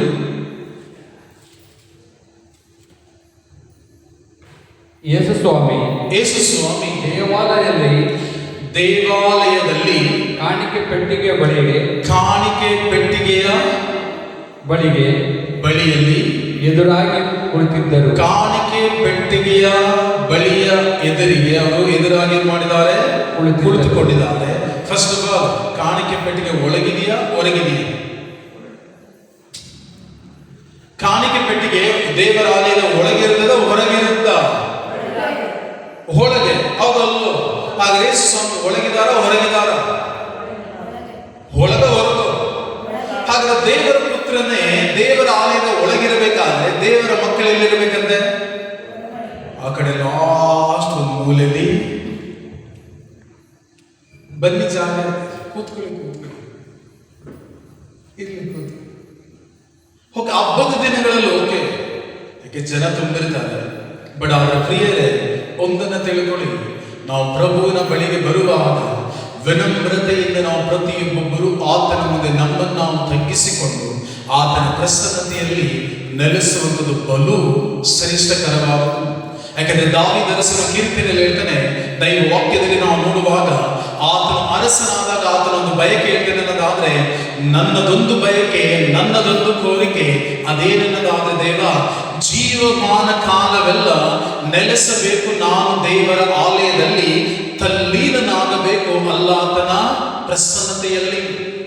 ದೇವದಾರು ಮರಗಳಿಂದ ಕಟ್ಟಿದಂತಹ ಚಿನ್ನ, ಬೆಳ್ಳಿ, ವಜ್ರ, ವೈಡೂರ್ಯಗಳಿಂದ ಸದಾ ಸಂಪತ್ತಿಂದ ತುಂಬಿದಂತಹ ದಾವೀದನ ಅರಮನೆ, ದಾವೀದರಸರು ಹೇಳ್ತಾನೆ, ನನಗಲ್ಲಿ ಜೀವಿಸೋದು ನನಗೆ ಇಷ್ಟ ಇಲ್ಲ. ನನಗೆ ಇಷ್ಟ ಯಾವುದೆಂದರೆ, ದಾವೀದರಸನು ಆಲಯವನ್ನು ಕಟ್ಟಲಿಕ್ಕೆ ಇಚ್ಛಿಸಿದ. ಪ್ರಥಮ ಆಲಯವನ್ನ ದಾವೀದನ ಮಗನಾದಂತಹ ಸೊಲೊಮೋನನು ಪ್ರಾರಂಭಿಸಿದ. ಬಟ್ ಆಲಯವನ್ನು ಕಟ್ಟುವ ಮುಂಚೆ ಮಂಜೂಷದ ಪೆಟ್ಟಿಗೆ ಎಲ್ಲಿತ್ತು? ದೇವರ ದರ್ಶನದ ಗುಡಾರದಲ್ಲಿ. ಏನು ಗುಡಾರ ಅಂದ್ರೆ ಬಟ್ಟೆಗಳಿಂದ ಹೊದಿಸಿದರು. ಒಂದು ಕ್ಷಣ ಯೋಚನೆ ಪ್ರಿಯರೇ, ಅರಸನು ಮಂಚದ ಮೇಲೆ ಸುಖದ ಸುಪ್ಪತ್ತಿಗೆ ಮೇಲೆ ಜೀವಿಸೋದನ್ನು ಬಿಟ್ಟು ಎಲ್ಲಿ ಜೀವಿಸಲಿಕ್ಕೆ ಹೇಳಿದ್ದಾನೆ? ಬಟ್ಟೆಗಳಿಂದ ಹೊದಿಸಿದ ಗುಡಾರದಲ್ಲಿ. ಒಮ್ಮೆ ದಾವೀದನ ಪ್ರಶ್ನೆ ಮಾಡೋಣ. ಹಾಗಾದ್ರೆ ಮೆತ್ತಗೆ ಹಾಸಿಗೆಗಳಿದೆ, ಹೊದ್ಕೊಳ್ಳೋಕೆ ಕಂಬಳಿಗಳಿದೆ, ಸುಗಂಧ ದ್ರವ್ಯಗಳಿದೆ, ಅಷ್ಟೆಲ್ಲ ವೈಭವ ಇರುವಂತ ಅರಮನೆಯನ್ನ ಬಿಟ್ಟು ಯಾಕೆ ನೀನು ಡೇರಿಯಲ್ಲಿರ್ತೀಯ, ಗುಡಾರದಲ್ಲಿರಬೇಕಂತ ಇಚ್ಛಿಸ್ತಿದೀಯಾ? ಬಟ್ ದಾವೀದನ ಹೇಳುವಂತ ವಿಷಯ ಏನನ್ನದಾದ್ರೆ, ನನ್ನ ದೇವನು ಎಲ್ಲಿದ್ದಾನೋ ಅಲ್ಲೇ ನನ್ನ ಆನಂದ. ನನಗೆ ಅರಮನೆಯ ವಾಸ ಯಾವುದೇ ಕಾರಣಕ್ಕೂ ಶ್ರೇಷ್ಠವಲ್ಲ. ನನ್ನ ದೇವರ ಪ್ರಸನ್ನತೆಯಲ್ಲಿ ಜೀವಿಸುವಂಥದ್ದು ನನಗೆ ಶ್ರೇಷ್ಠಕರವಾಗಿದೆ. ಇದು ಸೇಂಪಿ ಪ್ರಿಯರ ದೈವ ವಾಕ್ಯದಲ್ಲಿ ಧ್ಯಾನಿಸುವಂತೆ ದೇವರ ಪುತ್ರನಾದ ಪ್ರಭು ಯೇಸುವೆ ದೇವರ ಆಲಯದ ಒಳಗಿರುವಾಗ ದೇವರ ಮಕ್ಕಳಾದ ನಾವು ಕೂಡ ದೇವರ ಆಲಯದ ಒಳಗಡೆ ಇರಬೇಕು. ಇನ್ ಕೇಸ್ ಖಂಡಿತವಾಗಿ ಹಬ್ಬದ ಇತರ ಸಂದರ್ಭಗಳಲ್ಲಿ ತುಂಬಾ ಜನರಿರುವಾಗ ನಮ್ಗೆ ಅವಕಾಶ ಸಿಗದೆ ಹೊರಗಿರಬಹುದು. ಬಟ್ ಆದರೆ ನಾವು ಪ್ರತಿಯೊಬ್ಬೊಬ್ಬರೂ ಕೂಡ ದೇವರ ಆಲಯಕ್ಕೆ ಬರುವಾಗ ಹೊರಗೆ ನಿಂತು ಹೊರಗಡೆನೆ ಹೋಗುವಂತ ವ್ಯಕ್ತಿಗಳಾಗಿರಬಾರದು. ಬದಲಾಗಿ ನಾವು ಪ್ರತಿಯೊಬ್ಬರೂ ಆತನ ಪ್ರಸನ್ನತೆಯನ್ನ ಪ್ರವೇಶಿಸಿ ಆತನ ಅನುಭವವನ್ನು ಹೊಂದಿ ಅಲ್ಲಿಂದ ಹೋಗುವಂತವರಾಗಿರಬೇಕು. Praise God. ಸದ್ಯ ಕೇಳಿದ ಪ್ರಭು ಯೇಸು ಕ್ರಿಸ್ತರು ದೇವರ ಆಲಯದಲ್ಲಿ ಕಾಣಿಕೆ ಪೆಟ್ಟಿಗೆ ಎದುರಲ್ಲಿ ಕುಳಿತುಕೊಂಡಿದ್ರು. ಏತಕ್ಕಾಗಿ? ಜನರು ಅದರಲ್ಲಿ ಹಣ ಹಾಕುವ ರೀತಿ ಅವರ ಕಣ್ಣಿಗೆ ಬಿತ್ತು. ಓಕೆ, ಜನರು ಹಣ ಹಾಕುವುದವರ ಕಣ್ಣಿಗೆ ಬೀಳ್ತಾ ಬೀಳಿಲ್ವೋ? ಜನರು ಹಣ ಹಾಕುವುದನ್ನ ಕಣ್ಣಿಗೆ ಬೀಳ್ತೋ ಬೀಳಿಲ್ವೋ? ಚಿಂತೆ ಮಾಡಬೇಡಿ, ನಾವು ಏನೂ ಕೇಳಲ್ಲ. ಹೇಳಿ, ಇದ್ಯಾಕೆ ಹಾಕೋದ್ರ ಬಗ್ಗೆ ಮಾತಾಡ್ತಿದಾರಲ್ಲ, ಇಷ್ಟು ದಿನ ಇರಲಿಲ್ಲ, ಇವತ್ತೇನಾದ್ರೂ ಕೇಳ್ತಾರ ಅಂತ ತಿಳ್ಕೊಳ್ಳಕ್ ಹೋಗ್ಬೇಡಿ, ಕೇಳಲ್ಲ, ಹೇಳಿ. ಓಕೆ, ಜನರು ಹಣ ಹಾಕುವಂಥದ್ದು ಯೇಸುವಿನ ಕಣ್ಣಿಗೆ ಬೀಳ್ತಾ ಬೀಳಿಲ್ವೋ? ಬೀಳ್ತವಾಗಲೇ ಸ್ವಾಮಿ ಏನ್ ಮಾಡ್ತಿದ್ದಾರೆ? ಯಾರ್ಯಾರು ಎಷ್ಟೆಷ್ಟನ್ನ ಹಾಕ್ತಿದ್ದಾರೆ ಅಂತ ನೋಡ್ತಾ ಕೊಡ್ತಿದ್ದಾರೆ. ಹೌದಲ್ವೋ? ಹೌದಲ್ವೋ? ಕಾಣಿಕೆ ಪೆಟ್ಟಿಗೆ ಎದುರುಗಡೆ ಕೂತ್ಕೊಂಡು ಇನ್ನೇನ್ ಮಾಡ್ತಿದ್ದಾರೆ ಈ ಸ್ವಾಮಿ? ಜನರು ಹಣ ಹಾಕೋದನ್ನು ಅವರು ನೋಡ್ತಿದ್ದಾರೋ ನೋಡ್ತಿಲ್ವೋ? ಜನರು ಹಣ ಹಾಕೋದನ್ನು ನೋಡ್ತಿದ್ದಾರೆ ಅಂದ್ರೆ ಯಾರ್ಯಾರು ಎಷ್ಟೆಷ್ಟು ಹಾಕ್ತಿದ್ದಾರೆ ಅಂತ ನೋಡ್ತಾರೋ ನೋಡೋದಿಲ್ವೋ? ನಾವು ಕಾಣಿಕೆಗಳು ಹಾಕಬೇಕಾದ್ರೆ ಏನ್ ಮಾಡ್ತೀವಿ? ನಮ್ದೇನಾದ್ರು 100 ರೂಪಾಯಿ ನೋಡಿದ್ರೆ ಕಾಣಂಗೆ ಇಡ್ಕೊತೀವಿ ಈಚೆಗೆ. ಅದೇ 10 ರೂಪಾಯಿ ನೋಡಿದ್ರೆ ಎಲ್ಲನೂ ಮುದ್ರಿ ಹಿಂಗೆ ಇಟ್ಟಿರ್ತೀವಿ. ಹಾಕುವುದನ್ನ ಈ ಸ್ವಾಮಿ ನೋಡ್ಲಿಲ್ಲ. ಅದರ ಅರ್ಥ ಯಾರು ಎಷ್ಟೆಷ್ಟನ್ನು ಹಾಕ್ತಿದ್ದಾರೆ ಅನ್ನುವಂಥದ್ದು ಯೇಸುವಿಗೆ ಅಲ್ಲಿ ಮುಖ್ಯ ಇರಲಿಲ್ಲ. ಯೇಸು ಕ್ರಿಸ್ತರಲ್ಲಿ ನೋಡ್ತಿರುವಂಥದ್ದು ಏನನ್ನದಾದ್ರೆ ಹಾಕುವವರು ಯಾವ ರೀತಿ ಹಾಕುತ್ತಿದ್ದಾರೆ ಅನ್ನುವಂಥದ್ದು. ಹೌ ಮಚ್ ನೀವು ಎಷ್ಟು ಕೊಡ್ತಿರೋ ದೇವರಿಗೆ ಅಷ್ಟು ದೇವರು ನಿಮ್ಮನ್ನು ಆಶೀರ್ವದಿಸ್ತಾರೆ ಅಂತ ನೀವು ಅಂದುಕೊಳ್ಳೋದಾದ್ರೆ ಅದು ಖಂಡಿತ ಟ್ರೂಲಿ 100% ರಾಂಗ್. ನಾವು ದೇವರಿಗೆ ಹೆಚ್ಚು ಕೊಟ್ಟಷ್ಟು ಹೆಚ್ಚಾಗಿ ದೇವರು ನನ್ನನ್ನು ಆಶೀರ್ವದಿಸ್ತಾರೆ ಎನ್ನುವಂಥದ್ದು ಟ್ರೂಲಿ 100% ರಾಂಗ್. ಬಿಕಾಸ್ ಯಾಕೆಂದ್ರೆ ದೇವರು ನೀವು ಎಷ್ಟು ಕೊಡ್ತೀರಿ ಎಂಬುದಾಗಿ ನೋಡೋದಿಲ್ಲ, ನೀವು ಹೇಗೆ ಯಾವ ರೀತಿ ಕೊಡುತ್ತೀರಿ ಎನ್ನುವಂಥದ್ದೇ ಅಲ್ಲಿ ಮುಖ್ಯ. ಅದನ್ನಾಗಿ ಪ್ರಭು ಯೇಸು ಕ್ರಿಸ್ತರು ಹೇಳುವಂಥದ್ದು ಜನರು ಕಾಣಿಕೆ ಪೆಟ್ಟಿಗೆಯಲ್ಲಿ ಹಣ ಹಾಕುವಂಥದ್ದನ್ನ ಅವರು ನೋಡ್ತಾ ಇದ್ದಾರೆ. ನೆಕ್ಸ್ಟ್, ಅಷ್ಟರಲ್ಲಿ ಬಡ ವಿಧವೆಯೊಬ್ಬಳು ಅಲ್ಲಿಗೆ ಬಂದಳು. ಬಡ ವಿಧವೆಯೊಬ್ಬಳು ಅಲ್ಲಿಗೆ ಬಂದಳು. ತಾಮ್ರದ ಚಿಕ್ಕ ನಾಣ್ಯಗಳೆರಡು, ತಾಮ್ರದ 2 ಚಿಕ್ಕ ನಾಣ್ಯಗಳನ್ನು ಕಾಣಿಕೆಯಾಗಿ ಹಾಕಿದಳು. ಆಗ ಯೇಸು ತಮ್ಮ ಶಿಷ್ಯರನ್ನು ಕರೆದು ಆಕೆಗೆ ಕಾಣಿಕೆ ಪೆಟ್ಟಿಗೆಯಲ್ಲಿ ಹಾಕಿದ ಹಣ ಹಾಕಿದ ಎಲ್ಲರಿಗಿಂತಲೂ ಆ ವಿಧವೆ ಹೆಚ್ಚಾಗಿ ಅರ್ಪಿಸಿದಳು. ಓಕೆ, ಆ ವಿಧವೆ ಏನ್ ಮಾಡದಂತೆ? ಹೆಚ್ಚಾಗಿ ಅರ್ಪಿಸಿದಳು ಎಂದು ನಿಮಗೆ ನಿಶ್ಚಯವಾಗಿ ಹೇಳುತ್ತೇನೆ. ಇವರೆಲ್ಲರೂ ತಮ್ಮ ಅಪರಿಮಿತವಾದ ಐಶ್ವರ್ಯದಿಂದ ಕಾಣಿಕೆ ಇತ್ತರು. ಈಕೆಯಾದರೂ ತನ್ನ ಕಡು ಬಡತನದಲ್ಲೂ ತನ್ನಲ್ಲಿದ್ದುದೆಲ್ಲವನ್ನು ಅರ್ಪಿಸಿದಳು. ಪ್ರತಿಯೊಬ್ಬರಿಗೂ ಕೂಡ ಚೆನ್ನಾಗಿ ಗೊತ್ತಿದೆ. ಓಕೆ, ಹಾಗಾಗಿ ಅದನ್ನ ಬೇಗ ಮುಗಿಸ್ತೇನೆ ಅನ್ನೋದಾದ್ರೆ ಪ್ರಭು ಯೇಸು ಕ್ರಿಸ್ತರು ಕಾಣಿಕೆ ಪೆಟ್ಟಿಗೆಯಲ್ಲಿ ಎದುರಾಗಿ ಕುಳಿತಿರುವಂಥದ್ದು ಪ್ರಿಯರೇ, ಜನರು ಯಾರು ಎಷ್ಟೆಷ್ಟನ್ನ ಹಾಕುತ್ತಾರೆ ಎನ್ನುವಂಥದ್ದು ಅವರಿಗೆಂದಿಗೂ ಕೂಡ ಮುಖ್ಯವಲ್ಲ. ಯಾಕೆನ್ನದಾದ್ರೆ ಆತನು ಬಡವನಲ್ಲ, ಆತನು ಶ್ರೀಮಂತ ದೇವರು. ಫಿಲಿಪ್ಪಿಯರಿಗೆ ಬರೆದ ಪತ್ರದ ವಾಗ್ದಾನ ತಿಳಿಸಿದೆ, ಆತನು ಮಹದೈಶ್ವರ್ಯದಿಂದ ತುಂಬಿರುವ ಆತನು. ನೀವು ಪ್ರತಿಯೊಬ್ಬೊಬ್ಬರು ಕೂಡ ಬೆಳಗಿನ ಸಮಯದಲ್ಲಿ ಕಸ ಗುಡಿಸ್ತೀರಾ, ಹೌದಲ್ಲೋ? ನಿಮ್ಮ ಮನೆಗಳ ಮುಂದೆ, ಹೌದಾ? ಆ ಕಸ ಗುಡಿಸುವಾಗ ಧೂಳು ಹೇಳುತ್ತೆ, ಹೇಳೋದಿಲ್ವೋ? ಬಡ ಪರಲೋಕದಲ್ಲಿ ಪ್ರಕಟಣೆ ಗ್ರಂಥವನ್ನು ನೋಡಿ, ಅಲ್ಲಿ ಧೂಳೆದ್ದೇಳುವುದಿಲ್ಲ, ಚಿನ್ನದ ಧೂಳೆದ್ದೇಳುತ್ತೆ.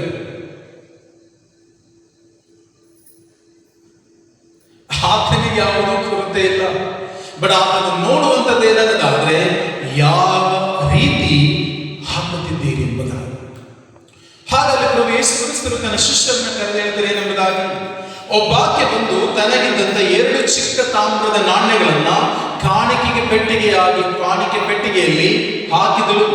ಇದನ್ನ ಯೇಸು ನೋಡಿ ತನ್ನ ಶಿಷ್ಯರನ್ನ ಕರೆದು ಹೇಳಿದಾದರೆ, ಈ ಕಾಣಿಕೆ ಪೆಟ್ಟಿಗೆಯಲ್ಲಿ ಇರುವಂತಹ ಎಲ್ಲಾ ಕಾಣಿಕೆಗಳಿಗಿಂತ ಈ ಮಗಳು ಹಾಕಿದ್ದು ಹೆಚ್ಚು ಶ್ರೇಷ್ಠವಾದದ್ದು.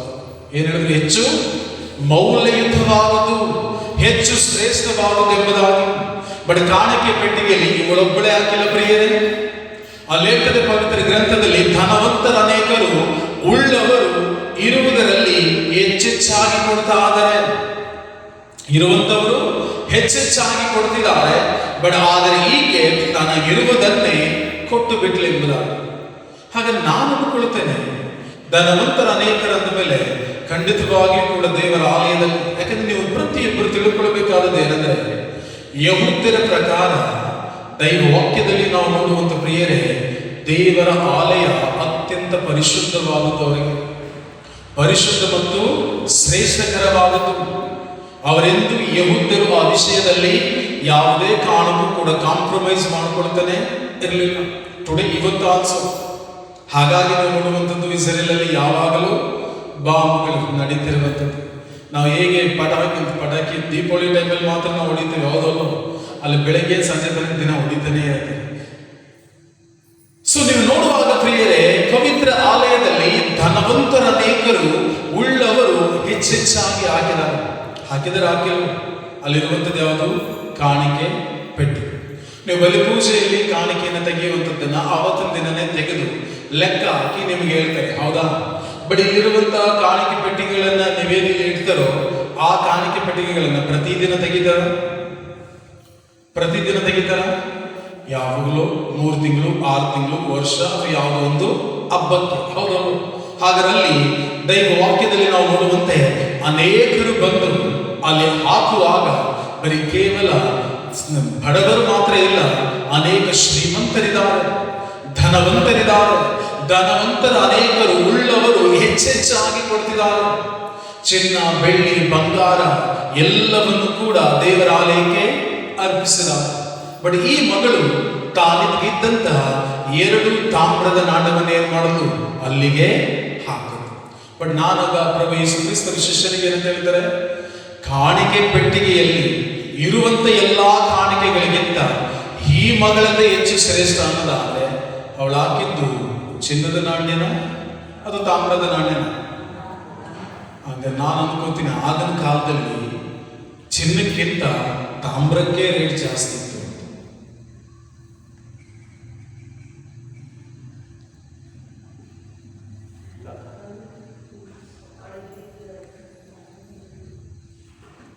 ನೀವು ಹುಟ್ಟಿನಿಂದ ಇಷ್ಟು ವಯಸ್ಸುವರೆಗೆ ಚಿನ್ನದ ರೇಟ್ ಇಳಿದದೇನಾದ್ರು ನೋಡಿದ್ದೀರ? ಇವತ್ತಿನ ರೇಟ್ ನೋಡ್ಬಿಟ್ಟು ಹೇಳ್ತೀರ, ನಾವು ಇವಾಗೆಲ್ಲ 2000 ರೂಪಾಯಿ ಇತ್ತು, 1000 ರೂಪಾಯಿ ಇತ್ತು, 900 ರೂಪಾಯಿ ಇತ್ತು, 800 ರೂಪಾಯಿ ಇತ್ತು, ಆಗ್ಲೇ ತೆಗೆದು ಮಡಿಕೊಬಿಟ್ಟಿದ್ರೆ ಅನ್ಸೋದಿಲ್ಲ. ಈಗೇನು ಅನ್ಸಲ್ಲ, ವಯಸ್ಸಾಗುತ್ತಲ್ಲ, ಅದಕ್ಕೆ ಇನ್ನೇನದಕ್ಕೆ ಈಗ ಮುಟ್ಟಕ್ಕೆ ಆಗೋದಿಲ್ಲ ಅಂತ. ಬಟ್ ಚಿನ್ನದ ಬೆಲೆ ನೀವು ನೋಡುವಾಗ ಪ್ರಿಯರೇ, ಎಂದಾದರೂ ಲೋಕದಲ್ಲಿ ಕಡಿಮೆ ಆಗಿದೆಯಾ? ಇಲ್ಲ. ನಾವು ನೋಡುವುದಕ್ಕೆ ನೀವು ನೋಡುವಾಗ, ಹಾಗಾದ್ರೆ ಆ ಮಗಳು ತಾಮ್ರದ ನಾಣ್ಯವನ್ನು ಹಾಕಲು, ಆದರೆ ತಾಮ್ರದ ನಾಣ್ಯವನ್ನು ಹಾಕಿದ ಮೇಲೆ ನಾನು ಅನ್ಕೋತೇನೆ, ಆಗಿನ ಕಾಲದಲ್ಲಿ ಆಕೆಗೆ ಚಿನ್ನಕ್ಕಿಂತಲೂ ತಾಮ್ರದ ನಾಣ್ಯಕ್ಕೆ ಹೆಚ್ಚು ಬೆಲೆ ಇತ್ತು ಎಂಬುದಾಗಿ. ಪ್ರಿಯರೇ, ಬೆಲೆ ಇದ್ದುದು ಚಿನ್ನಕ್ಕೋ ತಾಮ್ರಕ್ಕೋ ಅಲ್ಲ, ಬೆಲೆ ಇರುವಂಥದ್ದು ನೀವು ಹಾಕುವ ರೀತಿಗೆ. ಎಷ್ಟು ಹಾಕ್ತೀರಿ ಎನ್ನುವಂಥದ್ದು ಮುಖ್ಯ ಅಲ್ಲ, ಯಾವ ರೀತಿ ಕೊಡುತ್ತೀರಿ ಎನ್ನುವಂಥದ್ದಷ್ಟೇ ಮುಖ್ಯ. ಯಾಕೆ ದೈವ ವಾಕ್ಯದಲ್ಲಿ ನಾವು ನೋಡುವಾಗ ಪವಿತ್ರ ಗ್ರಂಥ ತಿಳಿಸದ ಪ್ರಿಯರೇ, ಕೊಡುವವನು ಒಲ್ಲದ ಮನಸ್ಸಿನಿಂದ ಏನನ್ನೂ ಕೊಡುವುದು ಬೇಡ. ಕೊಡುವವನು ಪೂರ್ಣ ಹೃದಯದಿಂದ ಆತನು ಕೊಡಲಿಕ್ಕೆ ಮನಸ್ಸಿದ್ರೆ ಮಾತ್ರ ಕೊಡಲಿ. ಯಾಕೆ ದೈವ ವಾಗ್ದಾನ ತಿಳಿಸದೆ 2 ಕೊರಿಂಥರಿಗೆ ಬರೆದ ಪತ್ರ 9ನೇ ವಾಕ್ಯ 7, ಪ್ರತಿಯೊಬ್ಬನು ತನ್ನ ಹೃದಯದಲ್ಲಿ ನಿರ್ಣಯಿಸಿಕೊಂಡ ಪ್ರಕಾರ ಕೊಡಲಿ, ದುಃಖದಿಂದಾಗಲಿ ಬಲಾತ್ಕಾರದಿಂದಾಗಲಿ ಯಾರೂ ಕೊಡಬಾರದು. ಯಾಕೆಂದರೆ ಸಂತೋಷವಾಗಿ ಕೊಡುವವನನ್ನು ದೇವರು ಪ್ರೀತಿ ಮಾಡುತ್ತಾರೆ. ದೇವರು ಯಾರನ್ನೂ ಕೂಡ ಯಾವುದರಲ್ಲೂ ಕೂಡ ಫೋರ್ಸ್ ಮಾಡೋದಿಲ್ಲ.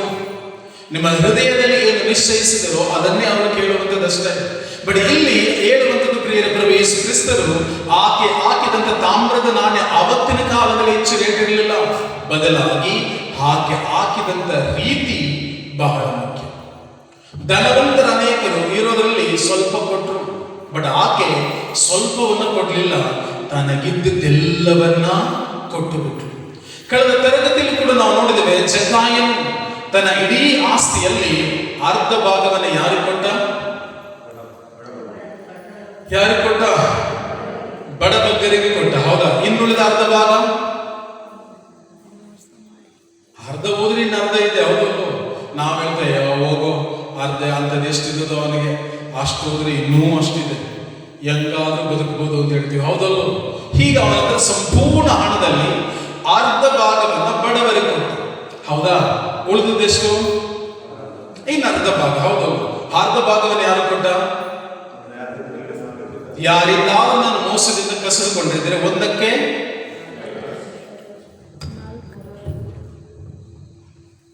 ನಿಮ್ ಕಡೆ 2% ಇಂಟ್ರೆಸ್ಟ್ ಜಾಸ್ತಿ ನಡೆಯುತ್ತೆ ಅನ್ಸುತ್ತೆ. 3 ಕೊಯ್ತು ಈಗ. ಒಂದಕ್ಕೆ 4ರಷ್ಟು. ಏನು ಒಂದಕ್ಕೆ 4ರಷ್ಟು ಅಂದ್ರೆ ಅಸಲು ಸೇರಿಸಿ 4 ಅಲ್ಲ, ಅಸಲು ಬಿಟ್ಟು 4. ಅಸಲು ನೆಲ್ಲನ್ನು ಸೇರಿಸಿದ್ರೆ ಎಷ್ಟಾಯ್ತು? 1 ರೂಪಾಯಿ ತೆಗೆದುಕೊಂಡಿದ್ರೆ ಆ 1 ರೂಪಾಯಿಗೆ 4ರಷ್ಟು ಅಂದ್ರೆ ಎಷ್ಟು?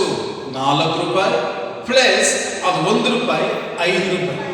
ಈಗ ಸುಂಕ ವಸೂಲಿಗಾರ ಅಷ್ಟು ದುಡ್ಡು ಮಾಡಿದ ಮೇಲೆ ಅವನು ಮೋಸದಿಂದ ಕಿತ್ಕೊಂಡಿಲ್ವ? ಜನರ ಹತ್ರ ಕಿತ್ಕೊಂಡಿಲ್ವೋ? 100% ಕಿತ್ಕೊಂಡಿದ್ದಾನೆ. ಅರ್ಧ ಬಡಬಗ್ಗರು ಕೊಟ್ಬಿಟ್ಟ, ಇನ್ನು ಅರ್ಧ ಅವನು ಕಿತ್ಕೊಂಡಿರೋರಿಗೆ ಬೇಕು. ಬಟ್ ಅದರಲ್ಲಿ ಏನ್ ಹೇಳ್ತಿದ್ರೆ, ಒಂದಕ್ಕೆ 4ರಷ್ಟು ಕೊಡೋದಾದ್ರೆ ಇಡೀ ಜೀವನ ಪೂರ್ತಿ ದುಡ್ದದ್ದೆಲ್ಲ ಕದ್ದು ಮತ್ತು ಏನೆಲ್ಲ ಮಾಡಿ ದುಡ್ಡು ಅದೆಲ್ಲ ಈಗ ಅವನ ಹತ್ರ ಇದೆಯಾ? ಇಲ್ಲ. ಜಕ್ಕಾರಿನ ನಾವು ಪ್ರಶ್ನೆ ಕೇಳೋಣ. ಜಕ್ಕಾರಿನ, ಅಪ್ಪ ಹಿಂಗೆ ಇರೋದೆಲ್ಲ ಕೊಟ್ಬಿಟ್ಟಲ್ಲೋ ಕಂದ, ನಿನ್ ಜೀವನಕ್ಕೆ ಏನ್ ಮಾಡಿ? ಕೇಳಿ ನಿಮ್ಮ ಮಾತು ನೋಡೋಣ ಏನ್ ಹೇಳ್ತೇನೆ. ಇರೋದನ್ನೆಲ್ಲ ಹಿಂಗೆ ಕೊಟ್ಬಿಟ್ರೆ ನಿನ್ನ ಜೀವನಕ್ಕೆ ಏನ್ ಮಾಡ್ತೀಯಾ? ಆತನ ಒಂದು ಆಸೆ ನನಗಾದ್ರೆ, ದೈವ ನನ್ನಲ್ಲಿರುವುದೆಲ್ಲವನ್ನು ನಾನು ಧಾರಾಳವಾಗಿ ಕೊಟ್ಟಿದ್ದೇನೆ, ಯಾಕನ್ನದಾದ್ರೆ ನಿನ್ನ ಪ್ರೀತಿಯಂತೆ ನನಗೆ ಸಾಕು. ಇಷ್ಟು ವರ್ಷಗಳ ಕಾಲ ಹಣ ಎಂಬುದಾಗಿ ಹಿಂದೆ ಬಿದ್ದು ಕುಟುಂಬವಿಲ್ಲ, ಕುಟುಂಬದಲ್ಲಿ ಯಾರೂ ಕೂಡ ಇಲ್ಲ, ಒಬ್ಬನೇ ನಾನು. ಯಾರೊಂದಿಗೂ ಕೂಡ ಜೀವಿಸುವಂತಿಲ್ಲ, ಯಾರೊಂದಿಗೂ ಸೇರುವಂಥದ್ದಿಲ್ಲ. ಪಕ್ಕ ಯಹೂದ್ಯನಾಗಿದ್ದರೂ ಕೂಡ ತನ್ನ ಸ್ವಂತ ಜನಾಂಗದೊಂದಿಗೂ ಆತನು ಜೀವಿಸ್ತಾ ಇಲ್ಲ. ಯಾಕಂದ್ರೆ ಸುಂಕದವರು ಪಾಪಿಷ್ಠರೆಂಬುದಾಗಿ ಯಹೂದ್ಯರು ತುಚ್ಛೀಕರಿಸ್ತಾ ಇದ್ರು. ಅಂತ ಜೀವಿತವನ್ನು ಜೀವಿಸಿದ ನನ್ನನ್ನ ನೀನು ಎಲ್ಲರ ಮುಂದೆ ಕರೆದು ನನ್ನ ಪ್ರೀತಿಯನ್ನು ತೋರ್ಪಡಿಸಿದಿ. ಹಾಗಾಗಿ ನನಗೆ ಸಮಸ್ತವೂ ಹೋದರೂ ನನಗೆ ಚಿಂತೆ ಇಲ್ಲ. ಯಾಕೆನ್ನದಾದ್ರೆ ನನ್ನಿಂದ ಎಲ್ಲವೂ ಹೋಗಬಹುದು, ಬಟ್ ನಿನ್ನ ಪ್ರೀತಿ ಮಾತ್ರ ನನಗೆ ಸಾಕು. ಇದು ಸೇವೆ ಪ್ರಿಯರೇ, ವಿಧವೆ ಮಗಳು ತನಗಿದ್ದದ್ದನ್ನ ಕೊಟ್ಲ, ಇರುವುದರಲ್ಲಿ ಕೊಟ್ಲ. ಇದ್ದುದನ್ನೇ ಕೊಟ್ಲ ಹೊರತು ಇರುವುದನ್ನ ಕೊಡ್ಲಿಲ್ಲ.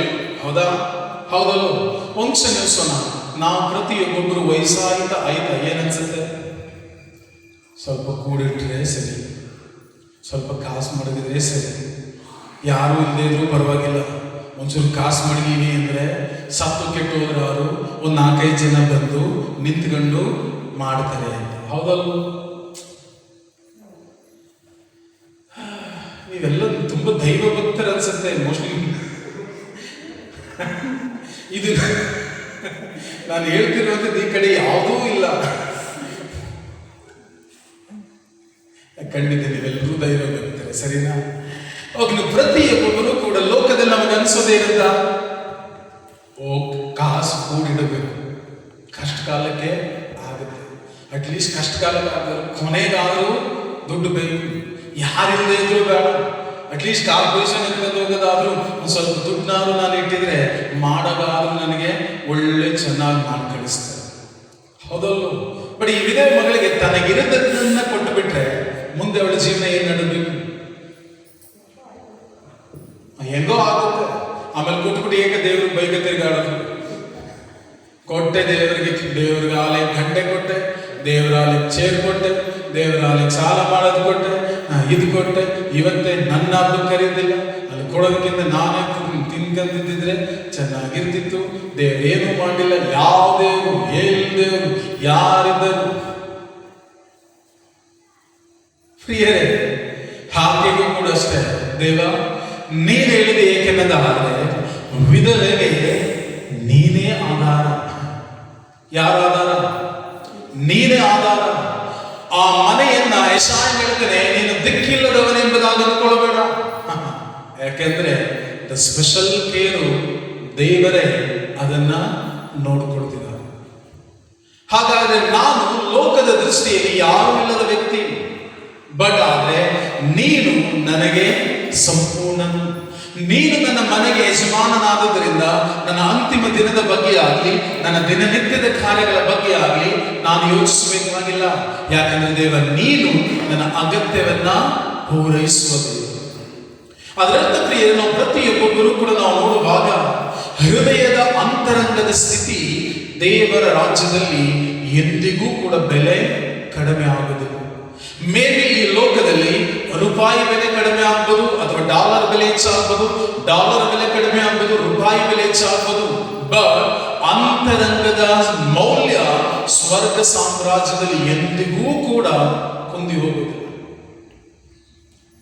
ಮೌಲ್ಯವೇ ಕುಸಿಯದೆ ಇರುವಂತದ್ದು ಯಾವುದಂದ್ರೆ ನಿಮ್ಮ ಹಾರ್ಟ್ ಕಂಡೀಷನ್. ಮೋಶೆನ ದೇವರು ಕರೆದಿದ್ದು ಅಂತರಂಗದ ಸ್ಥಿತಿಯಲ್ಲೇ. ಮೋಶೆ ನಂತರದಲ್ಲಿ ಯೆಹೋಶುವನು ಮುನ್ನಡೆಸಿದ್ದು ಅಂತರಂಗದ ಸ್ಥಿತಿಯಲ್ಲೇ. ದಾವೀದನನ್ನ ದೇವರು ಆರಿಸಿಕೊಂಡಿದ್ದು ಅವನ ಹೃದಯವನ್ನೇ ನೋಡಿ. ಬಟ್ ದೈವ ವಾಕ್ಯದ ಪ್ರತಿಯೊಬ್ಬೊಬ್ಬರು ಕೂಡ ನಾವು ನೋಡುವಂತ ಪ್ರಿಯರೇ, ದೇವರು ಮೆಚ್ಚುವಂಥದ್ದು ನಮ್ಮ ಪ್ರತಿಯೊಬ್ಬೊಬ್ಬರ ಹೃದಯದ ಸ್ಥಿತಿಗತಿಯನ್ನ. ಅದನ್ನಾಗಿದೆ ದೈವ ವಾಕ್ಯದಲ್ಲಿ ನಾವು ಪ್ರತಿಯೊಬ್ಬೊಬ್ಬರು ಕೂಡ ಧ್ಯಾನಿಸುವಂಥದ್ದು. ಆ ವಿಧವೆ ಮಗಳು ತನಗಿದ್ದೆಲ್ಲವನ್ನ ಕೊಟ್ಟಲು ಏತಕ್ಕಾಗಿ? ಕಾರಣ ದೇವರು ಆಕೆಯಿಂದ ತೆಗೆದುಕೊಂಡು ಬದುಕುವಷ್ಟು ಪೂರ್ ದೇವರಲ್ಲ, ಬಡವ ದೇವರಲ್ಲ. ಮತ್ತೆ ಎಂದಿಗೂ ಕೂಡ ನೀವು ಈ ರೀತಿ ಆಲೋಚಿಸಬೇಡಿ, ನಿಮ್ಮ ಕಾಣಿಕೆಯಿಂದ ದೇವರನ್ನು ಸಂತೋಷಪಡಿಸಲಿಕ್ಕೆ ಸಾಧ್ಯ. ಅನೇಕ ಜನ ಏನನ್ನೋದಾದ್ರೆ ದೇವರಿಗೆ ತಾಳಿ ಹೆಚ್ಚೆಚ್ಚಾಕೊಂಡು ದೇವರಾಗ ಹೆಚ್ಚು ಕೊಟ್ಟರೆ ದೇವರನ್ನು ಹೆಚ್ಚು ಆಶೀರ್ವದಿಸ್ತಾರೆ. ಅಲ್ಲಿ ಇನ್ನೊಬ್ಬರಿಗೆ ಮೋಸ ಮಾಡಿದ್ರು ಪರವಾಗಿಲ್ಲ, ಒಡದವ್ರದ್ದು ಕಿತ್ಕೊಂಡ್ರೂ ಪರವಾಗಿಲ್ಲ, ಇನ್ನೊಬ್ಬರಿಗೆ ಕೊಡಬೇಕಾದ್ರು ಕೊಡದೇ ಇದ್ರೂ ಪರವಾಗಿಲ್ಲ, ದೇವರ ಆಲಯಕ್ಕೆ ತಗೊಂಡು ಕೊಟ್ಬಿಟ್ರೆ ದೇವ್ರನ್ನ ಚೆನ್ನಾಗಿ ಆಶೀರ್ವದಿಸ್ತಾರೆ ಅಂತ ಏನಾದ್ರು ತಿಳ್ಕೊಂಡಿದ್ರೆ ಅಂತ ಚೀಪೆಸ್ಟ್ ದೇವರಲ್ವೇ. ಯಾಕೆ ಮತ್ತಾಯನ ಶುಭ ಸಂದೇಶ 5ನೇ ಅಧ್ಯಾಯದಲ್ಲಿ ದೈವ ವಾಗ್ದಾನ ತಿಳಿಸಿದ ಪ್ರಿಯರೇ, ನಿನ್ನ ಸಹೋದರನಿಗೆ ವಿರುದ್ಧವಾಗಿ ಏನಾದರೂ ನಿನ್ನ ಮನಸ್ಸಿನಲ್ಲಿದ್ರೆ ಏನಂತ ಹೇಳ್ತಾರೆ? ಓದಿ ಮತ್ತಾಯನ ಶುಭ ಸಂದೇಶ 5ನೇ ವಾಕ್ಯ 23, Matthew chapter 5.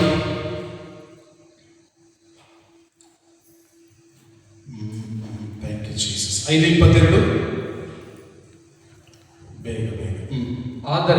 ಆದರೆ ನಾನೀಗ ನಿಮಗೆ ಹೇಳುವುದೇನೆಂದರೆ, ತನ್ನ ಸಹೋದರನ ಮೇಲೆ ನಿಷ್ಕಾರಣವಾಗಿ ಕೋಪಗೊಳ್ಳುವ ಪ್ರತಿಯೊಬ್ಬನು ನ್ಯಾಯ ತೀರ್ಪಿಗೆ ಈಡಾಗುವನು. 22. ಓಕೆ 20. ತನ್ನ ಸಹೋದರನನ್ನು ತುಚ್ಛೀಕರಿಸುವವನು ನ್ಯಾಯಸಭೆಯ ವಿಚಾರಣೆಗೆ ಒಳಗಾಗುವನು. 23. ಆದ ಕಾರಣ ಬಲಿಪೀಠದ ಮುಂದೆ ದೇವರಿಗೆ ಕಾಣಿಕೆಯನ್ನು ಒಪ್ಪಿಸುವಾಗ ಯಾರು ಕೊಡ್ತೀರ ಕಾಣಿಕೆಯನ್ನ? ಅರ್ಪಿಸುವಾಗ ಯಾರು ಕೊಡ್ತೀರ ಕಾಣಿಕೆಯನ್ನ? ಬ್ರದರ್ಗಳಿಗ, ಅದು ಫಾದರ್ಗ, ಅದು ಸಿಸ್ಟರ್ಗ, ಅದು ನಿಮ್ಮೂರ್ಗ, ನೀವೇನೇ ದೇವರಾಲಯ ಕೊಟ್ಟರು ಪ್ರಿಯರೇ, ಈಸ್ಕೊಳ್ಳುವಂಥವ್ರು ತೆಗೆದುಕೊಳ್ಳುವಂಥವ್ರು ವ್ಯಕ್ತಿಗಳಿರ್ಬೋದು, ಬಟ್ ನೀವು ಕೊಡುವಂಥದ್ದು ವ್ಯಕ್ತಿಗಳಿಗೆಲ್ಲ ಬದಲಾಗಿ ದೇವರಿಗೆ. ದೇವರು ಕೊಟ್ಟ ಮೇಲೆ ಪುನಃ ಲೆಕ್ಕ ಹೇಳ್ತೀರಾ? Okay, next. ನೀವು ದೇವರಿಗೆ ಕಾಣಿಕೆಯನ್ನು ಕೊಡುವಾಗ, ಅರ್ಪಿಸುವಾಗ ನಿನ್ನ ಸಹೋದರನಿಗೆ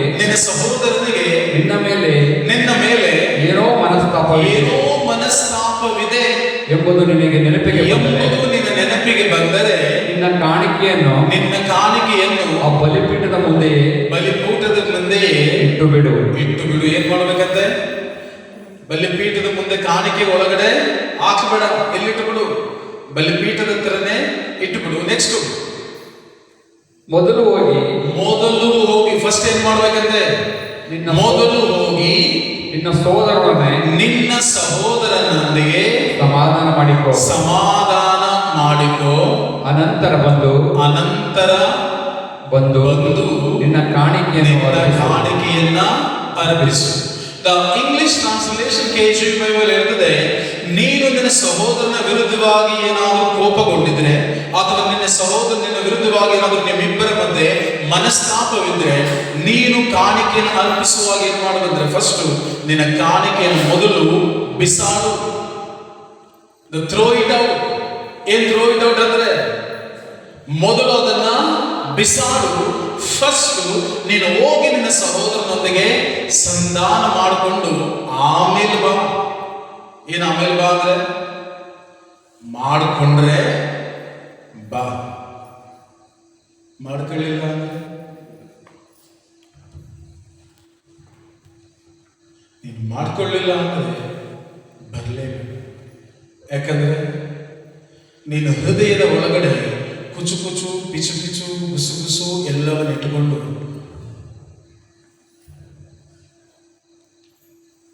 ಯಾವುದೂ ನನಗೆ ಅರ್ಪಿತ.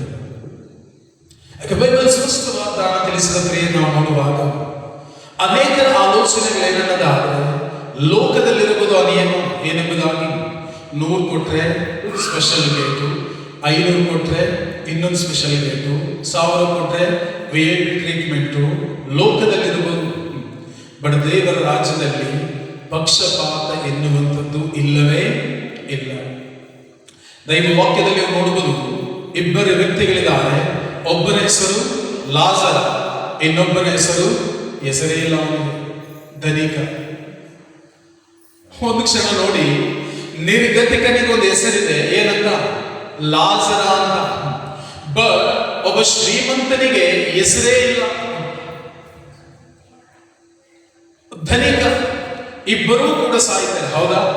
ಇಬ್ಬರೂ ಸತ್ತ ಮೇಲೆ ಧನಿಕನು ಪಾತಾಳಕ್ಕೆ ಹೋಗ್ತಾನೆ, ಲಾಜರನಲ್ಲಿ ಹೋಗ್ತಾನೆ, ಅಬ್ರಹಾಮನ ಪಕ್ಕದಲ್ಲಿ ಕುಳಿತುಕೊಳ್ತಾನೆ. ಯಾರ ಪಕ್ಕದಲ್ಲಿ? ಯಾರು ಅಬ್ರಹಾಮ? ಯೇಸು ದೇವರು. ಅಬ್ರಹಾಮ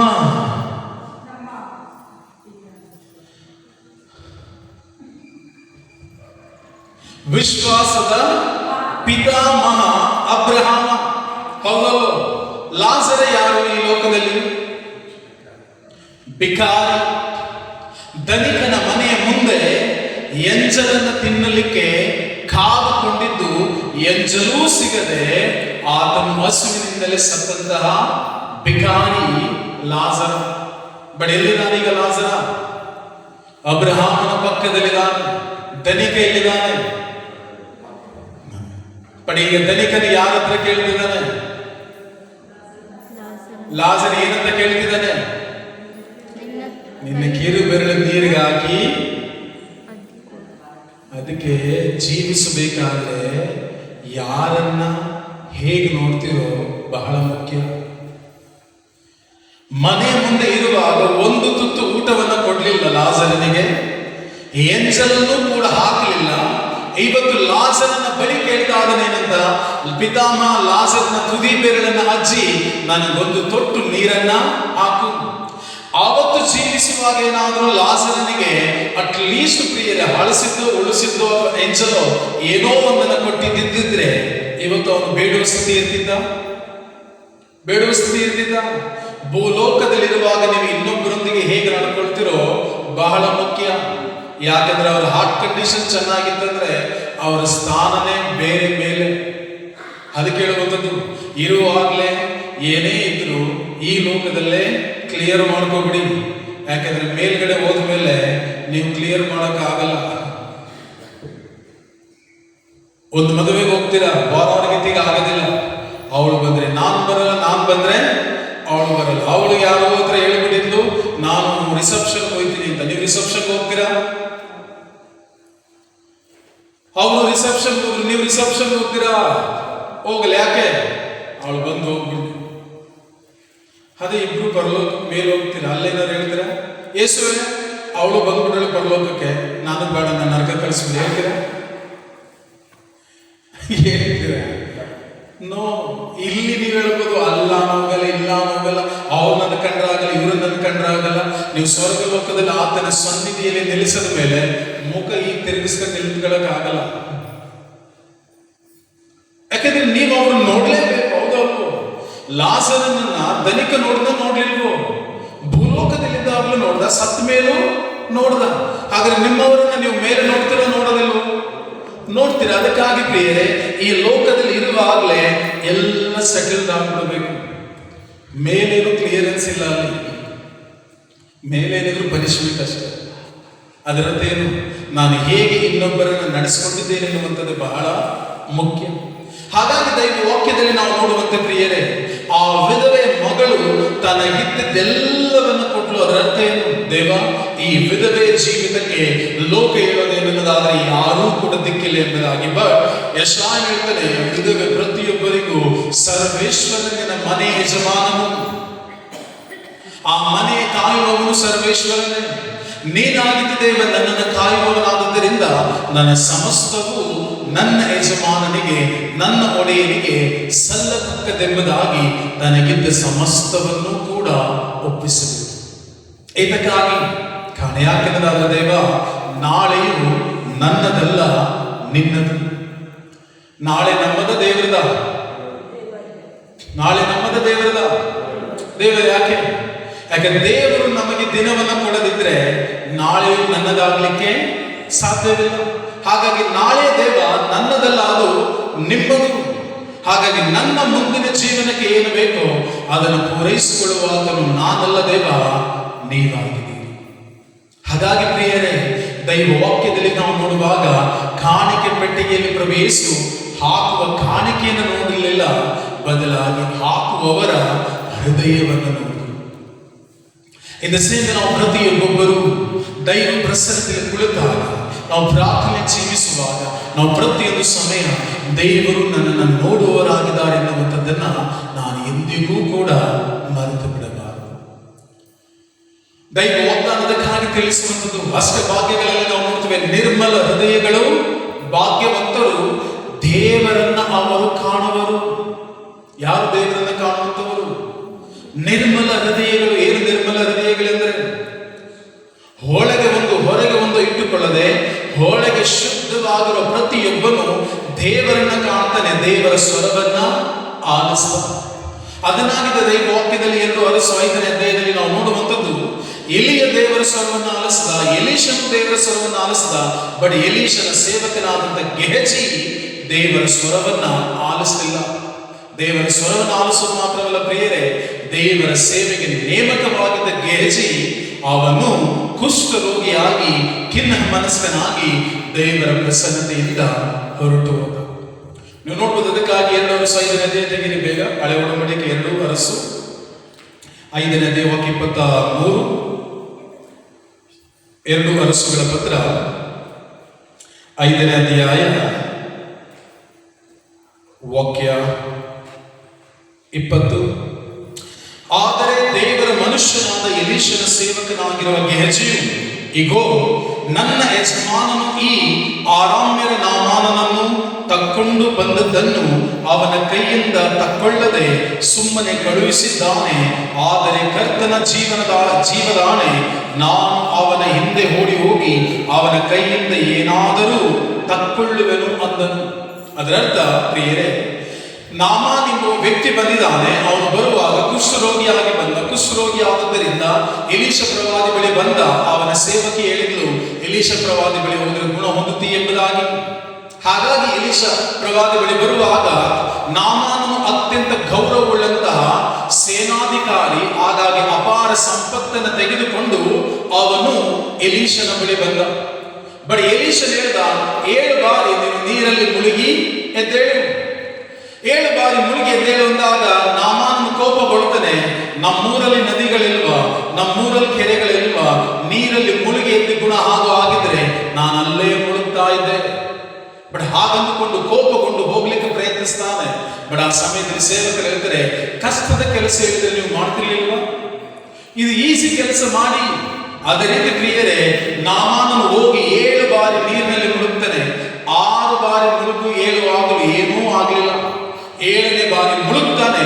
ಮುಳುಗಿ ಮೇಲೇಳುವಾಗ ಅವನ ಎಲ್ಲ ಕುಷ್ಠರೋಗ ವಾಸಿಯಾಗಿ ಚರ್ಮವು ಹೀಗೆ ಹುಟ್ಟಿದ ಹಸು ಕೂಸಿನ ಚರ್ಮದಂತೆ ಮೃದುವಾಗ್ತದೆ. ಇದನ್ನು ಕಂಡಂತ ಅನುಭವಿಸಿದಂತ ನಾಮಾನನು ಅಪಾರ ಸಂಪತ್ತನ್ನ ತಂದು ಎಲೀಷನ ಕೈ ಕೊಡಲಿಕ್ಕೆ ಬರ್ತಾನೆ. ಬಟ್ ಎಲೀಷ ಹೇಳ್ತಾನೆ, ನಿನ್ನಿಂದ ಒಂದೇ 1 ರೂಪಾಯಿನ ನಾನು ತಗೊಳ್ಳೋದಿಲ್ಲ. ನಿನ್ನಿಂದ 1 ರೂಪಾಯಿನೂ ನಾನು ತಗೊಳ್ಳೋದಿಲ್ಲ. ಯಾಕೆ? ನನ್ನ ದೇವರು ಹೇಳಿದ್ದಾರೆ, ಏನನ್ನು ಕೂಡ ತೆಗೆದುಕೋ. ಹಾಗ ಅವನು ಅಂದ್ಕೊಳ್ತೀನಿ, ಅಟ್ಲೀಸ್ಟ್ ಏನೋ 1 ಚೂರು ಬೇಡ ನಿಂದು. ಹಾಗ ಅವನು ಹೇಳ್ತೀನಿ, 2 ಕತ್ತೆ ಮಣ್ಣು ತಗೊಂಡು ಹೋಗ್ತೀನಿ, 3 ತುಂಬಿಕೊಂಡು ಹೋಗಿ, 2 ಇಲ್ಲದೆ 2 ಲೋಡ್ ತಗೊಂಡು ಮಣ್ಣಿಗೇನು ಕೊರತೆ ಇಲ್ಲ. ಅವನು ತೆಗೆದುಕೊಂಡು ಹೋಗ್ತಾನೆ. ಆಗ ಸೇವಕ ಗೆಹಜಿ ಅನ್ಕೊಳ್ಳೋದೇನೆಂದ್ರೆ, ಅವನಾಗಿದ್ದವನು ಕೊಟ್ಟರು ಇವನು ತಗೊಳ್ಳಿಲ್ಲ. ಅವನು ಬೇಡ, ತಗೋಬಿಟ್ಟು ನನಗಾದ್ರೂ ಕೊಡ್ಬೋದಾಗಿತ್ತಾನೆ. ಎಲೀಷನಿಗೇನೋ ಬೇಡಪ್ಪ, ನನ್ನ ಕುಟುಂಬಕ್ಕೆ ತಕೊಂಡು ನಾನು ಕೊಟ್ಟಿದ್ರೆ ನಾನು ನನ್ನ ಕುಟುಂಬ ಚೆನ್ನಾಗಿರ್ತಿರ್ಲಿಲ್ಲ. ಎಲೀಷನ ಸೇವಕ ಏನು ಕೊಡ್ತಾನೆ ಅಂದ್ರೆ, ನನ್ನ ಜೀವದಾಣೆ, ಸರ್ವೇಶ್ವರನ ಜೀವದಾಣೆ, ಹೋಗಿ ಏನಾದ್ರೂ ತಕ್ಕೊಂಡು ಬಂದೇ ಬರ್ತದೆ. ಎಷ್ಟು ಮಟ್ಟಿಗೆ ಓಡಿದ್ರು ಗೊತ್ತಾ ಗೆಹಜಿ? ತೆಗೆದು ನೋಡಿ ಪ್ರಿಯರೇ, ನಾಮಾನನು ಕುದುರೆ ರಥದಲ್ಲಿ ಹೋಗ್ತಾ ಇದ್ದಾನೆ. ಗೆಹಜಿ ಬರೀ ಓಡ್ಕೊಂಡೆ ಕುದುರೆ ರಥನ ಮುಂದಕ್ಕೆ ಹಾಕ್ಬಿಟ್ಟಿದ್ದಾನೆ. ಅಷ್ಟು ಸ್ಪೀಡಲ್ಲಿ ಹೋಗಿದ್ದಾನೆ. ಯಾಕೆ? ಹಣ, ಆಸ್ತಿ, ಅಂತಸ್ತು ಪ್ರಿಯರೇ ನಿಮ್ಮನ್ನು ಯಾವ ಹಂತಕ್ಕೂ ಇಳಿಸಲಿಕ್ಕೂ ಕೂಡ ರೆಡಿ. ಗೆಹಜಿ ಎಷ್ಟರ ಮಟ್ಟಿಗೆ ಓಡಿದಾನನ್ನೋದಾದ್ರೆ, ಕುದುರೆ ಗಾಡಿಯನ್ನೇ ಸೋಲಿಸ್ಕೊಂಡು ಕುದುರೆ ಗಾಡಿ ಮುಂದೆ ಹೋಗಿ ನಿಂತಿದ್ದಾನೆ. ಎಷ್ಟರ ಮಟ್ಟಿಗೆ ಓಡಿರ್ಬೋದಾಗಾದ್ರೆ? ನಿಮ್ಮೂರಲ್ಲಿ ಬಸ್ ಏನಾದ್ರು ಒಂಚೂರು ಮಿಸ್ ಆಗ್ಬಿಟ್ಟು ಓಡ್ತೀರಾ ನೀವು? ಓಡಿ ಹಿಡಿಯಕ್ಕಾಗತ್ತ? ಇನ್ನು ಕುದುರೆ ಗಾಡಿ ಮುಂದೆ ಹೋಗುವಂತ ಕುದುರೆ ಗಾಡಿನ ಓವರ್ಟೇಕ್ ಮಾಡುವ ಹಿಡಿದಿದ್ದಾನೆ ಅಂದ್ರೆ ಯಾವ ಮಟ್ಟಕ್ಕೆ ಓಡಿರ್ಬೋದು ಅವನು? ಅನ್ಕಂದ ಏನಂತ ಅಂದ್ರೆ, ಇವತ್ತು ಬಿಟ್ರೆ ನಾನು ಕೆಟ್ಟೆ, ಇವತ್ತೇ ಹೊಡೆದ್ರೆ ಇವತ್ತು ಸರಿಯಾಗಿ ಹೊಡಿಬೇಕು, ಇವತ್ತು ಜೀವನ ಸೆಟ್ಲ್ ಆಗೋಯ್ತದೆ. ಹಾಗಾಗಿ ಓಡಿ ಅವನ ಹತ್ರ ಹೋಗಿ ಇನ್ನೊಂದು ಸುಳ್ಳು ಹೇಳ್ತಾನೆ. ಏನು ಗೊತ್ತಾ? ಅಯ್ಯೋ, ಪ್ರವಾದಿ ಮಂಡಳಿಯವರು ಎಲೀಷನ ಮನೆಗೆ ಬಂದ್ಬಿಟ್ಟಿದ್ದಾರೆ, ಅದಕ್ಕೆ ನಿಮ್ಮಲ್ಲಿ ಈಸ್ಕೊಬರಕ್ಕೆ ಹೇಳಿದ್ರು ಎಂಬುದಾಗಿ ಈಸ್ಕೊಂಡ. ಅವನು ಹೆಚ್ಚಾಗಿ ಕೊಟ್ಟದ್ದನ್ನು ಏನ್ ಮಾಡ್ತಾನೆ ಅಂದ್ರೆ, ತೆಗೆದುಕೊಂಡು ಹೋಗಿ ಎಲ್ಲವನ್ನ ಔಸಿಗ್ತಾನೆ. ಔಸಿಗ್ಬಿಟ್ಟು ಮೆಲ್ಲಗೆ ಮಂಗನಂಗೆ ಎದ್ದು ಬಂದ. ಎಲೀಷ ಕೇಳ್ತಾನೆ, ಎಲೀಷ ಎಲ್ಲೋಗಿದ್ದೆ? ಗೆಹಜಿ ಹೇಳ್ತಾನೆ, ಎಲ್ಲೂ ಇಲ್ಲಪ್ಪ. ಅದಕ್ಕೆ ಯಾರಾದ್ರೂ ಏನೂ ಇಲ್ಲ ಅಂದ್ರೆ ಅದ್ರೊಳಗಡೆ ಏನೋ ದೊಡ್ಡದೇ ಇದೆ ಅಂತ. ಯಾರಾದ್ರೂ ಏನಾದ್ರೂ ಮಾಡ್ತಿದ್ರೆ ಏನ್ ಮಾಡ್ತಿದ್ದೆ? ಏನಿಲ್ಲ ಅಂದ್ರೆ ಸ್ವಲ್ಪ ನೀವು ಸೂಕ್ಷ್ಮವಾಗಿ ಗಮನಿಸಿ ನೋಡಿ, ಅಲ್ಲೇನೋ ದೊಡ್ಡದೇ ಇರುತ್ತೆ. ಗೆಹಜಿನ ಎಲೀಷನ ಕೇಳ್ದ, ಎಲ್ಲೋಗಿದ್ದೆ? ನಾನೆಲ್ಲೋಗಿದ್ದೆ? ಇಲ್ಲೇ ಇದ್ದಾನೆ. ಏನಿಲ್ಲಪ್ಪ, ಎಲ್ಲೂ ಹೋಗ್ಲಿಲ್ಲಪ್ಪ. ಯಾವಾಗ ಅದನ್ನು ಹೇಳ್ದ ಎಲೀಷನ್ ಹೇಳ್ತಾನೆ, ನನ್ನ ದೃಷ್ಟಿಗೆ ಕಾಣಿಸ್ಲಿಲ್ಲ ಎಂಬುದಾಗಿ ಅನ್ಕೊಂಡಿದೀಯ? ನೀನು ಹೋಗಿ ಅವನಿಂದೆಲ್ಲವನ್ನು ತೆಗೆದುಕೊಂಡದ್ದನ್ನ, ಔಷಧದನ್ನು ನನಗೆ ಕಾಣಿಸ್ಲಿಲ್ಲ ಎಂಬುದಾಗಿ ಅನ್ಕೊಂಡಿದೀಯ? ಹಣವನ್ನು ಕೂಡಿಸುವುದಕ್ಕೂ ಆಸ್ತಿಯನ್ನು ಮಾಡುವುದಕ್ಕೂ ಇದು ಸಮಯವೋ? ಇದೆಯಾ? ಸಿಕ್ತಾ? 23 ಅಧ್ಯಾಯ 5 2 ವರ್ಷ 5ನೇ ಅಧ್ಯಾಯ ವಾಕ್ಯ 25 ಓದಿ ನೋಡೋಣ. ಲಾಸ್ಟ್ ಅದನ್ನು ಮುಗಿಸೋಣ. ಓಕೆ, 25. ಅವರು ಹೋದ ನಂತರ ಅವನು ತನ್ನ ಯಜಮಾನನ ಬಳಿಗೆ ಬಂದನು. ಎಲೀಷನು ಅವನನ್ನು ಗೇಹಜಿ ಎಲ್ಲಿಗೆ ಹೋಗಿದ್ದೆ ಎಂದು ಕೇಳಿದನು. ಕೇಳಿಲ್ವೋ? ಕೇಳಿದ. ನೆಕ್ಸ್ಟ್, ಅದಕ್ಕೆ ಅವನು ನಿಮ್ಮ ಸೇವಕನಾದ ನಾನು ಎಲ್ಲಿಯೂ ಹೋಗಲಿಲ್ಲ ಎಂದು ಉತ್ತರ ಕೊಟ್ಟನು. ನೆಕ್ಸ್ಟ್, ಆಗ ಎಲೀಷನು ಒಬ್ಬನು ರಥದಿಂದ ಇಳಿದು ಬಂದು ನಿನ್ನನ್ನು ಎದುರುಗೊಂಡು ನನ್ನ ಜ್ಞಾನ ದೃಷ್ಟಿಗೆ ಕಾಣಲಿಲ್ಲವೆಂದುಕೊಂಡೆಯೋ? ದ್ರವ್ಯ, ಬಟ್ಟೆಗಳು, ಎಣ್ಣೆ ಮರದ ತೋಪುಗಳು, ದ್ರಾಕ್ಷಿ ತೋಟಗಳು, ದನಕರುಗಳು, ಗಂಡಾಳು ಹೆಣ್ಣಾಳುಗಳು, ಇವನ್ನು ಸಂಪಾದಿಸುವುದಕ್ಕೆ ಇದು ಸಮಯವೇ. ಏನ್ ಹೇಳ್ತದೆ ಎಲೀಷನು? ಇದು ಸಮಯವೇ. ಪ್ರಿಯರೇ, ಗೇಹಜಿಯ ಹೃದಯ ಆಸ್ತಿ ಅಂತಸ್ತಿನ ಮೇಲೆ, ಅಂದ್ರೆ ಇನ್ನೊಬ್ಬರಿಂದ ಕಸಿದುಕೊಳ್ಳೋದರ ಮೇಲೆ ಅವನ ಹೃದಯ ಕೇಂದ್ರೀಕೃತವಾಗ್ಬಿಟ್ಟಿತು. ಬಟ್ ನೆವರ್, ಎಂದೂ ಕೂಡ ತಿಳ್ಕೊಳ್ಬೇಡಿ, ನಿಮ್ಮ ಆಸ್ತಿ ಅಂತಸ್ತು ಯಾವುದೇ ಕಾರಣಕ್ಕೂ ಶಾಪ ಅಲ್ಲ. ಅದು ದೇವರು ಕೊಟ್ಟರು ಆಶೀರ್ವಾದ. ಬಟ್ ದೇವರು ಬಯಸೋದೇನೆಂದ್ರೆ ನೀವು ಅದರ ಮೇಲೆ ಸಂಪೂರ್ಣವಾಗಿ ಕೇಂದ್ರೀಕೃತವಾಗಬಾರದೆಂಬುದಾಗಿ. ಅದನ್ನೇ ಗೇಹಜಿಗೆ ಎಲೀಷನು ಹೇಳುವಂಥದ್ದು, ಇದು ಕೂಡುವುದಕ್ಕೂ ಇದು ತೆಗೆದುಕೊಳ್ಳುವುದಕ್ಕೂ ಇದು ಸಮಯವೋ? ಅದರರ್ಥ ಏನು? ಗೇಹಜಿಯ ಹೃದಯ, ಪ್ರಿಯರೇ, ಕೂಡಿಸುವುದರ ಕಡೆ ಗುಡಿಸುವುದರ ಕಡೆ ಇತ್ತು. ಬಟ್ ದೇವರ ವಾಕ್ಯ ತಿಳಿಸುವುದೇನೆಂದ್ರೆ ಅವನ ಹೃದಯ ಎಲ್ಲಿರಬೇಕಾಗಿತ್ತು? ದೇವರ ಮೇಲೆ ಕೇಂದ್ರೀಕೃತವಾಗಿರಬೇಕಾಗಿತ್ತು. ಬಟ್ ಮುಂದೆ ನಿಮ್ಮ ಮನೆಗೆ ತೆಗೆದು ಹೋಗಿ ನೋಡಿ, ಖಂಡಿತ ನಾನು ನಂಬ್ತೇನೆ ಮನೆಗೆ ತೆಗೆದು ಓದ್ತೀರಾ ಅಂತ. ಅದಕ್ಕೆ ಆ ನಂಬಿಕೆ ಮೇಲೆ ಇನ್ನೊಂದ್ಸರಿ ಅಧ್ಯಾಯ ಹೇಳ್ತೀನಿ. 2 ವರ್ಷ 5ನೇ ಅಧ್ಯಾಯ ವಾಕ್ಯ 22ರಿಂದ ನೀವು ಮನೆಗೆ ಹೋಗಿ ನೋಡಿ ಪ್ರಿಯರೇ. ನಂತರದಲ್ಲಿ ದೇವರ ಸೇವಕನಾಗಿ ರೋಗಿಗಳನ್ನು ಗುಣಪಡಿಸಬೇಕಾದ ಗೇಹಜಿ, ದೇವರ ಸೇವಕರಾಗಿ ಎಲೀಷನಂತೆ ಸತ್ತವರನ್ನ ಜೀವಕ್ಕೆ ಎಬ್ಬಿಸಬೇಕಾದ ಅದೇ ಗೇಹಜಿ ನಾಮಾನನ ಕುಷ್ಠ ರೋಗವನ್ನು ಹೊಂದಿಕೊಂಡು ಅಲ್ಲಿಂದ ಹೊರಟು ಹೋಗ್ತದೆ. ಪ್ರಿಯರೇ, ನಿಮ್ಮ ಹೃದಯವನ್ನು ಎಲ್ಲಿಯವರೆಗೆ ಲೋಕದ ಮೇಲೆ ಕೇಂದ್ರೀಕರಿಸ್ತಿರೋ ಕುಷ್ಠತ್ವದ ಜೀವಿತವನ್ನ ಜೀವಿಸ್ತೇವೆ ಅಷ್ಟೇ. ಬಟ್ ನಿಮ್ಮ ಹೃದಯವನ್ನು ದೇವರ ಕಡೆ ನೀವು ಕೇಂದ್ರೀಕರಿಸೋದಾದ್ರೆ, ನಿಮ್ಮ ಹೃದಯವನ್ನು ಆತನ ಮೇಲೆ ಕೇಂದ್ರೀಕರಿಸೋದಾದ್ರೆ, ನಿಮ್ಮ ಹೃದಯವು ಆತನಿಗಾಗಿ ಹಂಬಲಿಸುವುದಾದರೆ, ನಿಮ್ಮ ಹೃದಯದಲ್ಲಿ ಆತನಿಗೆ ಸ್ಥಾನವನ್ನು ನೀವು ಸಿದ್ಧಪಡಿಸುವುದಾದರೆ ಪ್ರಿಯರೇ, ನಿಮ್ಮ ಜೀವನ ಅತ್ಯದ್ಭುತಕರವಾದ ಜೀವಿತವಾಗಲಿಕ್ಕೆ ಸಾಧ್ಯ. ಅದನ್ನಾಗಿದೆ ದೇವರು ದೈವ ವಾಗ್ದಾನದಲ್ಲಿ ತಿಳಿಸುವಂಥದ್ದು. ದೇವರು ಹೃದಯವನ್ನು ಮೆಚ್ಚುವಷ್ಟು ಯಾವುದನ್ನೂ ಕೂಡ ಮೆಚ್ಚುವುದು. ಯಾಕಂದ್ರೆ ದೇವರು ಆಂತರ್ಯವನ್ನು ನೋಡುವ ಆತನ ಹೊರತು ಹೊರಾಂಗಣವನ್ನು ನೋಡುವ ಆತನಲ್ಲ. ನಾವು ಮನುಷ್ಯರೆಲ್ಲರೂ ನಾವು ಹೊರಾಂಗಣದ ಬಹಿರಂಗದ ಜೀವಿತವನ್ನು ಮೆಚ್ಚುತ್ತೇವೆ. ಬಟ್ ದೇವರು ಬಹಿರಂಗದ ಜೀವಿತವನ್ನು ಮೆಚ್ಚೋದಿಲ್ಲ, ಅಂತರಂಗದ ಜೀವಿತವನ್ನು ಮೆಚ್ಚಿಸೋರಾಗ್ತಾರೆ. ಅದರರ್ಥ ಬ್ರದರ್, ನಾಳೆಯಿಂದ ಎಲ್ಲ ಒಳ್ಳೊಳ್ಳೆ ಬಟ್ಟೆಗಳನ್ನು ಬಿಚ್ಚಾಕ್ಬಿಟ್ಟು ಹರಿದೋಗಿರುವಂತ ಬಟ್ಟೆಗಳು ಹಾಕೊಂಡು ಮಣ್ಣು ಮಸಿ ಬಳಕೊಂಡು ಹಂಗೆ ತಿರುಗಾಡ್ಲ ನಾನು? ನೋ, ನಿಮ್ಮನ್ನ ಆ ರೀತಿ ತಿರುಗಾಡಿ ಎಂಬುದಾಗಿ ಹೇಳ್ತಿಲ್ಲ. ಅಥವಾ ನಾಳೆಯಿಂದ ನಾನು ಚಪ್ಪಲಿ ಬಿಟ್ಬಿಟ್ಟು, ಕಾರ್ ಬಿಟ್ಬಿಟ್ಟು, ಬಸ್ಗಳೆಲ್ಲರೂ ಬಿಟ್ಬಿಟ್ಟು ನಾನು ನಡ್ಕೊಂಡೇ ತಿರುಗಾಡ್ಲ ಬ್ರದರ್? ನೋ, ನಿಮ್ಮನ್ನ ಆ ರೀತಿನೂ ನಡೀರಿ ಎಂಬುದಾಗಿ ಹೇಳ್ತಿಲ್ಲ. ಅಥವಾ ನಮಗಿರೋ ಆಸ್ತಿನೆಲ್ಲವನ್ನೂ ಕೂಡ ಕೊಟ್ಟುಬಿಟ್ಟು ದೇವರಿಗಾಗಿ ನೀವು ಸನ್ಯಾಸವನ್ನು ತೆಗೆದುಕೊಳ್ಳಲು ಬಿಡಿ ಎಂಬುದಾಗಿ ಹೇಳ್ತಿದ್ದೀವ? ಇಲ್ಲ. ನೀವು ಹೇಗಿದ್ದೀರೋ ಅದೇ ರೀತಿ ಇರಿ. ನಿಮ್ಮ ಹೃದಯವನ್ನ ಪ್ರಭುವಿನ ಕಡೆ ಕೇಂದ್ರೀಕರಿಸಿ. ಯಾಕಂದ್ರೆ ಪ್ರಭು ಪ್ರಿಯರೇ, ನಮ್ಮದಲ್ಲಿ ಯಾವುದನ್ನೂ ಕೂಡ ಇಷ್ಟಪಡೋದಿಲ್ಲ. ನಮ್ಮ ಆಸ್ತಿ, ನಾವು ಕೊಡುವ ಕಾಣಿಕೆಯಲ್ಲಿ, ನಾವು ಅರ್ಪಿಸುವ ಬಲಿಗಳಿರಲಿ, ಯಾವುದನ್ನೂ ಕೂಡ ಮೆಚ್ಚುವುದಿಲ್ಲ. ಅದಕ್ಕೆ ಸೌಲನು ಪ್ರಿಯರೇ ಅರಸನಾಗಿ ತಿರಸ್ಕೃತಗೊಳ್ಳುವ ಸಮಯದಲ್ಲಿ ಆತನು ಸಾಮುವೇಲ್ ಪ್ರವಾದಿ ಹೇಳ್ತಾನೆ, ನಾನು ದೇವರಿಗೆ ಅರ್ಪಿಸಲಿಕ್ಕೆ ಕೊಬ್ಬಿದ ಕರುಗಳನ್ನು ತಂದೆ, ನನಗೆ ತರಲಿಲ್ಲ, ದೇವರಿಗೋಸ್ಕರ ತಂದೆ. ನಾನು ಚಿನ್ನ ಬೆಳ್ಳಿ ಬಂಗಾರದ ಪಾತ್ರೆಗಳನ್ನು ನನಗಾಗಿ ತರಲಿಲ್ಲ, ದೇವರಿಗೆ ಅರ್ಪಿಸಲಿಕ್ಕೆ ತಂದೆ.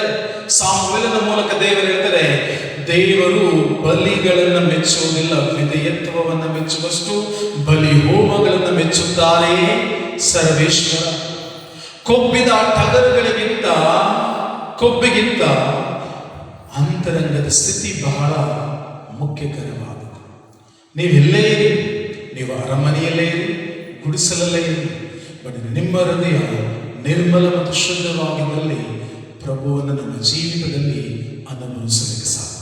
ಹಾಗಾಗಿ ಪ್ರಿಯರೇ, ಗುಣ ನಾವು ಪ್ರತಿಯೊಬ್ಬರು ಹೊಂದಿಕೊಳ್ಳಬಹುದು. ಹೇಗೆ ನೀವು ಆತ್ಮದಲ್ಲಿ ಹೊಂದಿದ್ದೀರಿ, ನಿಮ್ಮ ಮನಸ್ಸನ್ನು ನವೀಕರಿಸಿಕೊಂಡ್ರೆ ಅದನ್ನು ಶರೀರದಲ್ಲಿ ಅನುಭವಿಸ್ತೀರಿ.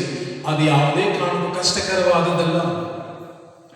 ಬಟ್ ಒಂದು ವ್ಯಕ್ತಿ ತನ್ನ ಜೀವನದಲ್ಲಿ ಅಳವಡಿಸಿಕೊಳ್ಳಬೇಕಾದದ್ದೇನೆನ್ನದಾದ್ರೆ ಆತನು ಈ ಲೋಕದಲ್ಲಿ ಕ್ರಿಸ್ತನಂತೆ ಜೀವಿಸಲಿಕ್ಕೆ. ನಿಮ್ಮ ಅಂತಿಮವಾದ ಪ್ರಯಾಣ ಒಂದೇ ಪ್ರಿಯರದೇ ನನ್ನದಾದ್ರೆ ನಾವು ಈ ಲೋಕದಲ್ಲಿ ಕ್ರೈಸ್ತನಾದಂಥ ವ್ಯಕ್ತಿ ಕ್ರಿಸ್ತನಂತೆಯೇ ಜೀವಿಸಬೇಕು, ಆ ಮಾರ್ಗದಲ್ಲಿ ಮುನ್ನಡೆಯಬೇಕು. ಅದೊಂದೇ ಅವರ ಇಚ್ಛೆ. ಅದರ್ವೈಸ್ ಇನ್ನೇನು ಕೂಡ ಇಲ್ಲ. ಈ ಲೋಕದ ಪ್ರತಿಯೊಬ್ಬರು ಕೂಡ ನಾವು ಏನೆಲ್ಲವನ್ನು ಮಾಡ್ತೀವಿ ಎಲ್ಲವೂ ಅಳೆದು ಹೋಗ್ತದೆ. ಭೂಮಿಯೂ ಅಳೆದು ಹೋಗ್ತದೆ, ಆಕಾಶವೂ ಅಳೆದು ಹೋಗ್ತದೆ. ಬಟ್ ನಾವು ದೇವರೊಂದಿಗೆ ನಿತ್ಯವೂ ಜೀವಿಸುವ ವ್ಯಕ್ತಿಗಳು. ಬಟ್ ಅಲ್ಲಿ ಪ್ರಭು ಯೇಸು ನಿನ್ನನ್ನು ನಾನು ಅರಿಯಲು ಎಂಬುದಾಗಿ ನುಡಿಯುವ ಬದಲಾಗಿ, ಫಲ ಸೇವಕ ಬಾ, ನೀನು ನನ್ನ ತಂದೆಯಿಂದ ಮೆಚ್ಚುಗೆಯನ್ನು ಪಡೆದವನೆಂಬುದಾಗಿ ನಮ್ಮನ್ನು ಅಪ್ಪಿಕೊಳ್ಳಬೇಕು. ಒಂದು ಪ್ರಿಯರೇ, ನಮಗಾಗಿ ಶಿಲುಬೆಯಲ್ಲಿ ಪ್ರಾಣ ಕೊಟ್ಟಂತ ವ್ಯಕ್ತಿ ಅವರು ನಮ್ಮನ್ನು ನೋಡಿ ನಿನ್ನನ್ನು ಅರಿಯಲು ಎಂಬುದಾಗಿ ಹೇಳಿದ್ರೆ ಎಷ್ಟರ ಮಟ್ಟಿಗೆ ಇರ್ತದೆ. ಅದರರ್ಥ ಜನ್ಮ ಕೊಟ್ಟಂತಹ ಮಕ್ಕಳೇ ನಮ್ಮನ್ನು ನೀವು ಯಾರು ಅಂತ ಕೇಳಿದ್ರು, ಅಥವಾ ಜನ್ಮ ಕೊಟ್ಟಂತಹ ತಂದೆಯನ್ನ ಮಕ್ಕಳು ಮುಂದೆ ನಿಂತಿರುವಾಗ ತಂದೆ ಇವರು ಯಾರು ಮಕ್ಕಳು ಅಂತಂದ್ರೆ ಹೇಗಿರುತ್ತೆ? ಅಂತಹ ದಿನ ನಮ್ಮ ಜೀವನದಲ್ಲಿ ಬರದೇ ಇರುತ್ತೆ. ಯಾಕೆಂದ್ರೆ ನಾವು ಪ್ರತಿಯೊಬ್ಬೊಬ್ಬರು ಪ್ರಭುವಿನಲ್ಲಿ ನಿತ್ಯವೂ ಜೀವಿಸುವರಾಗುವುದರಿಂದ ಲೋಕದಲ್ಲಿ ಏನೆಲ್ಲ ಇದೆಯೋ ಅದೆಲ್ಲವನ್ನು ಲೋಕದಲ್ಲೇ ಬಿಟ್ಟು ನಾವು ಪ್ರಭುವಿಗೆ ಬೇಕಾದಂತಹ ಸಿದ್ಧತೆಯಲ್ಲಿ ಜೀವಿಸುವಾಗ ಪ್ರಿಯರೇ ನಮ್ಮ ಜೀವನ ಅತ್ಯದ್ಭುತಕರವಾದ ಜೀವಿತವಾಗಲಿಕ್ಕೆ ಸಾಧ್ಯ. ನೋ ಮ್ಯಾಟರ್ ಅದಕ್ಕಾಗಿ ಒಂದು ವ್ಯಕ್ತಿ ಹೇಗೆ ಸತ್ನ ಅನ್ನುವಂಥದ್ದು ಮುಖ್ಯ ಅಲ್ಲ, ಅಥವಾ ಹೇಗೆ ಅವನು ಸಂಸ್ಕಾರ ಮಾಡಿದ್ರು ಎನ್ನುವಂಥದ್ದು ಕೂಡ ಮುಖ್ಯ ಅಲ್ಲ. ಯಾಕೆಂದ್ರೆ ಕಳ್ಳ ಯೇಸುವಿನೊಂದಿಗೆ ಶಿಲುಬೆಯಲ್ಲಿ ಸತ್ತ. ಹೌದಾ? ಪ್ರಭು ಯೇಸು ಕ್ರಿಸ್ತರು ಹೇಳಿದ್ರು, ಹಿಂದೆ ನೀನು ಪರಂಧಾಮದಲ್ಲಿ ಇರ್ತಿ. ಇಲ್ಲಿ ಲಾಜರನ ಅಂತ್ಯಕ್ರಿಯೆಯನ್ನು ಯಾರೂ ಮಾಡಲಿಲ್ಲ, ಬಟ್ ಲಾಜರನು ಅಬ್ರಹಾಮನ ಪಕ್ಕದಲ್ಲಿ ಕುಳಿತುಕೊಂಡ. ನೀವು ಎಷ್ಟರ ಮಟ್ಟಿಗೆ ಜೀವಿಸಿದ್ರಿ ಎನ್ನುವಂಥದ್ದು ಕ್ರೈಸ್ತಿಯ ಜೀವಿತ ಅಲ್ಲವೇ ಅಲ್ಲ, ನೀವು ಹೇಗೆ ಜೀವಿಸಿದ್ರಿ ಎನ್ನುವಂಥದ್ದೇ ನಮ್ಮ ಜೀವಿತದ ಬಹು ಮುಖ್ಯ ಕಾರ್ಯ. ಹಾಗಾಗಿ ನಾವೆಲ್ಲರೂ ಒಂದು ನಿಮಿಷ ನಿಲ್ಲೋಣ.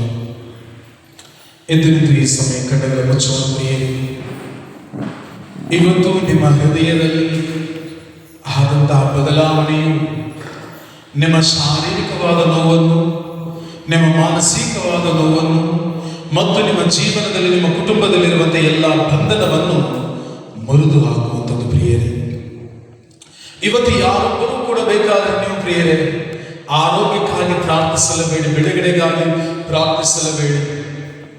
ಇವತ್ತು ನೀವು ನಿಮ್ಮ ಹೃದಯವನ್ನು ಶುದ್ಧತೆಯೊಂದಿಗೆ ಪ್ರಭುವಿಗಾಗಿ ಸಿದ್ಧ ಮಾಡಿಕೊಳ್ಳಿರಷ್ಟೇ. ಯಾವ ರೀತಿ ಅಂದರೆ ಪ್ರಭುವನ್ನ ಪೇತ್ರನು ಕೇಳಿದಂತೆ, ಗುರುವೇ ನೀವೇ ಆದರೆ ನಾನು ಕೂಡ ನೀರಿನಲ್ಲಿ ಮೇಲೆ ನಡೆದು ಬರುವಂತೆ ಮಾಡಿ. ಪ್ರಭು ಯೇಸು ಕ್ರಿಸ್ತರು ಹೇಳುವಂಥದ್ದು ಪ್ರಿಯರೇ, ನನ್ನ ಇಚ್ಛೆಯೊಂದೇ ನನ್ನ ಶಿಷ್ಯನು ನನ್ನಂತೆ ಆಗಬೇಕು, ನನ್ನ ಇಚ್ಛೆಯೊಂದೇ ನನ್ನ ಮಕ್ಕಳು ನನ್ನಂತೆಯೇ ಜೀವಿಸಬೇಕು. ಇವತ್ತು ಪ್ರಭುವಿನ ಮುಂದೆ ನಾವು ಪಶ್ಚಾತ್ತಾಪ ಪಡುತ್ತಾ ಪ್ರಿಯರೇ ಒಂದು ನಿರ್ಧಾರವನ್ನು ತೆಗೆದುಕೊಳ್ಳೋಣ. ಅದೇನೆಂದರೆ, ಪ್ರಭು ಯೇಸುವೆ, ನಾನು ನಿನ್ನಂತೆಯೇ ಆಗಬೇಕು, ನಾನು ನಿನ್ನಂತೆಯೇ ಜೀವಿಸಬೇಕು. ನೀನು ಹಿಂಸಿಸಿದವರನ್ನ ನೀನು ಕ್ಷಮಿಸಿದಂತೆ ನಾನು ಕ್ಷಮಿಸಬೇಕು. ಪ್ರೀತಿಸಿದವರನ್ನು ನೀನು ಪ್ರಾಣವನ್ನು ಕೊಟ್ಟಷ್ಟು ಪ್ರೀತಿಸಿದೆ. ಅದೇ ರೀತಿ ದೇವ, ನಾನು ನನ್ನ ದ್ವೇಷಿಸುವವರನ್ನು ಪ್ರೀತಿಸಬೇಕು. ನೀನು ಆರೋಗ್ಯವಂತನಾಗಿ ಜೀವಿಸದೆ, ರೋಗಿಗಳನ್ನು ಗುಣಪಡಿಸದೆ, ಬರೀ ಕೇವಲ ನಾನು ರೋಗಿಗಳನ್ನು ಗುಣಪಡಿಸುವ ವ್ಯಕ್ತಿಯಾಗಿರದೆ, ರೋಗಿಯೇ ಆಗದೆ ಜೀವಿಸದ ನಿನ್ನಂತೆ ಆಗಬೇಕೆಂಬುದಾಗಿ, ಕಷ್ಟದಲ್ಲಿದ್ದವರನ್ನು ಕಂಡು ಕನಿಕರಗೊಂಡಂತಹ ನಿನ್ನ ಹೃದಯವಂತೆ ನಾನು ಜೀವಿಸಬೇಕು. ಇತರರು ನಿನ್ನನ್ನು ಹೀಯಾಳಿಸಿದರು, ಅವಮಾನಗೊಳಿಸಿದರು ಕೂಡ ನೀನು ಯಾವ ರೀತಿ ಪ್ರತಿಕ್ರಿಯಿಸಿದೆಯೋ ಅದೇ ರೀತಿ ನಾನು ಪ್ರತಿಕ್ರಿಯಿಸಬೇಕು. ಯಾಕೆಂದರೆ ದೇವ, ನೀನು ಈಗ ಇರೋ ಅದೇ ಸ್ಥಳದಲ್ಲಿ ನನ್ನನ್ನು ಕೂಡ ಇರಿಸಿಕೊಳ್ಳಲು ನೀನು ಹೋಗಿದ್ದಿ. ಮತ್ತೆ ಬಂದು ನನ್ನನ್ನು ಕರೆದುಕೊಂಡು ಹೋಗುವವನೂ ಆಗಿದ್ದಿ. ನೀನು ಮತ್ತೆ ಬರೋಣದಲ್ಲಿ ಬರುವಾಗ ನನ್ನ ಹೃದಯ ಸಿದ್ಧವಾಗಿದ್ದು ನಿನ್ನನ್ನು ಎದುರುಗೊಳ್ಳಬೇಕೆಂಬುದಾಗಿ. ಪ್ರಿಯರೇ, ಸ್ವರ್ಗ ಸಾಮ್ರಾಜ್ಯವು ನಮ್ಮ ಪ್ರತಿಯೊಬ್ಬೊಬ್ಬರನ್ನು ಗಮನಿಸುವಂಥದ್ದು. ನಾನು ಎಂತಹ ಕಾರ್ಯಗಳಲ್ಲಿ ಲೋಕದಲ್ಲಿ ಮಾಡಿದ್ದೇನೆನ್ನುವುದರ ಮೂಲಕವಾಗಿ ಪ್ರಭು ಯೇಸು ನುಡಿದಿರುವಂತೆ, ನನ್ನ ಸಹೋದರನಿಗೆ ಮಾಡಿದರೆ ನನಗೆ ಮಾಡಿದಂತೆ.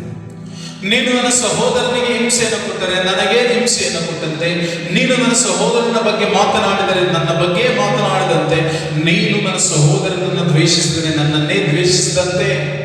ಅದರ ಬದಲಾಗಿ ನೀನು ನನ್ನ ಸಹೋದರನಿಗೆ ನೀರನ್ನು ಕೊಟ್ಟರೆ ನನಗೆ ಕೊಟ್ಟಂತೆ. ನನ್ನ ಸಹೋದರನಿಗೆ ಒಳಿತನ್ನು ಮಾಡಿದರೆ ನನಗೆ ಮಾಡಿದಂತೆ. ನನ್ನ ಸಹೋದರನಿಗೆ ನೀನು ಏನನ್ನು ಮಾಡುತ್ತೀಯೋ ಅದೆಲ್ಲವೂ ನನಗೆ ಮಾಡಿದಂತೆ. ಯಾರು ನಮ್ಮ ಸಹೋದರರು?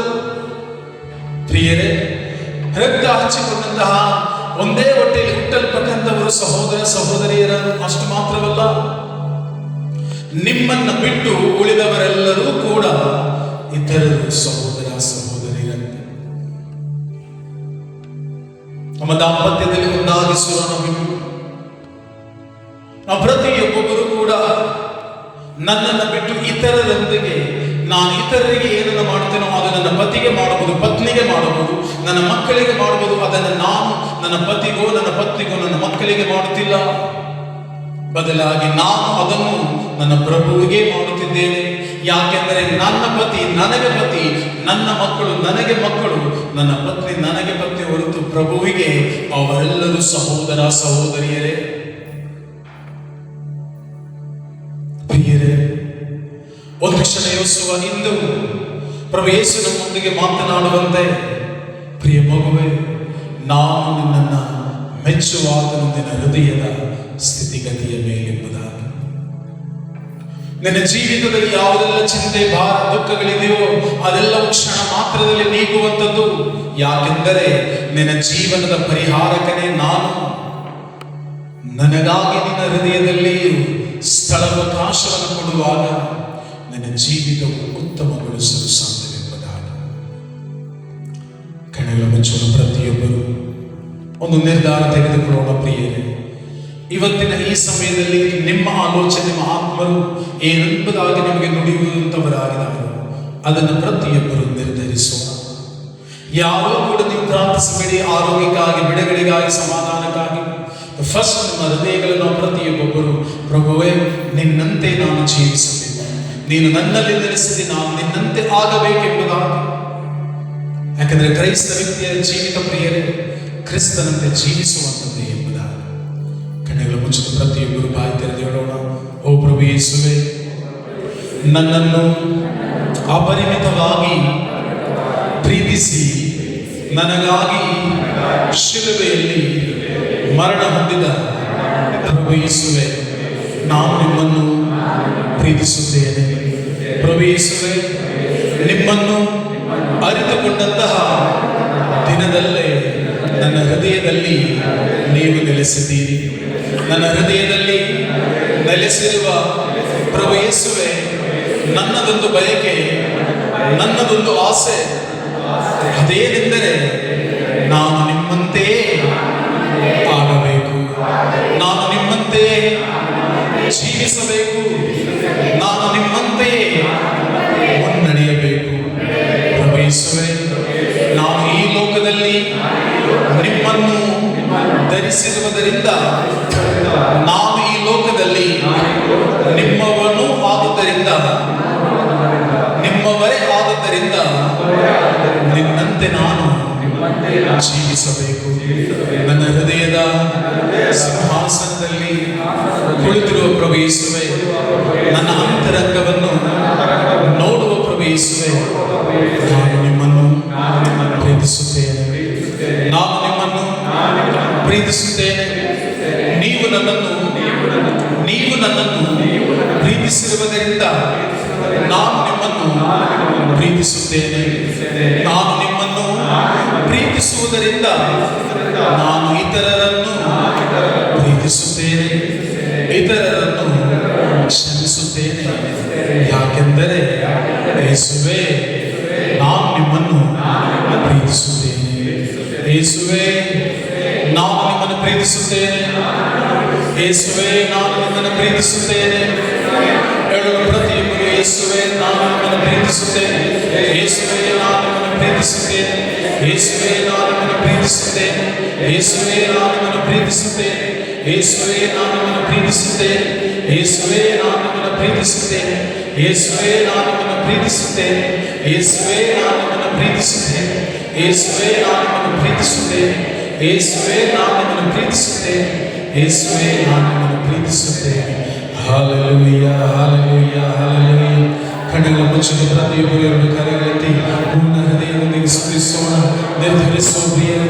ಈ ಹೃದಯವು ದೇವ ನಿನಗಾಗಿ, ಈ ಹೃದಯದ ಸಿಂಹಾಸನದ ಅರಸನ ರಾಜನು ನೀನೇ ದೇವ. ನಿನಗೆ ಮೆಚ್ಚುಗೆಕರವಾದ ಜೀವಿತವನ್ನು ಜೀವಿಸಲು ನಾನು ಸಿದ್ಧನಿದ್ದೇನೆಂಬುದಾಗಿ.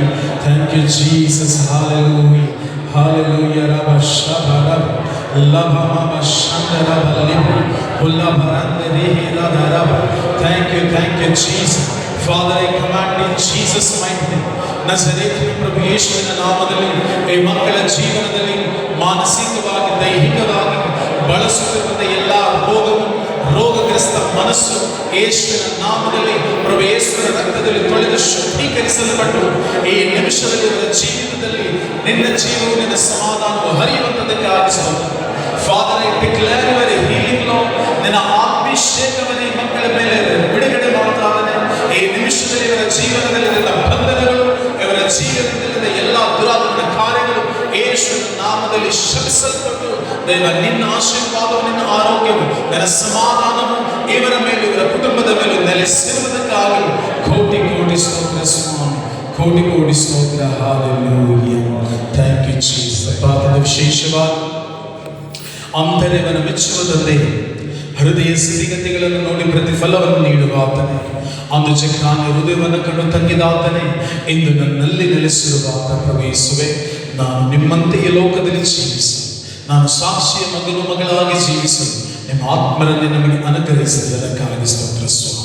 ರಕ್ಷಕನ ನಾಮದಲ್ಲಿ, ನಜರೇತಿನ ಪ್ರಭು ಯೇಸುವಿನ ನಾಮದಲ್ಲಿ ತಂದೆ ಸರ್ವ ಘನ ಮಾನ ಸ್ತುತಿ ಸ್ತೋತ್ರವನ್ನು ತಂದೆ ಒಬ್ಬರೇ ಸಲ್ಲಿಸುತ್ತದೆ. ಪ್ರಭು ಯೇಸು ಕ್ರಿಸ್ತರ ನಾಮದಲ್ಲಿ ಯಾವುದೆಲ್ಲವನ್ನು ಪ್ರಾರ್ಥಿಸಿದ್ದೇವೋ ಅದೆಲ್ಲವನ್ನು ಅವರ ನಾಮದಲ್ಲಿಯೇ ಹೊಂದಿಕೊಂಡಿದ್ದೇವೆ ಎಂಬುದಾಗಿ ನಂಬಿ ಪ್ರಾರ್ಥಿಸ್ತಾ ನಮ್ಮ ಜೀವವುಳ್ಳ ತಂದೆ, ಎಲ್ಲರ ಜೋರಾಗಿ ಆಮೆನ್, ಆಮೆನ್, ಆಮೆನ್. ತಂದೆಗೆ ಚಪ್ಪಾಳೆ ಕೃತಜ್ಞತೆ ಸಲ್ಲಿಸೋಣ.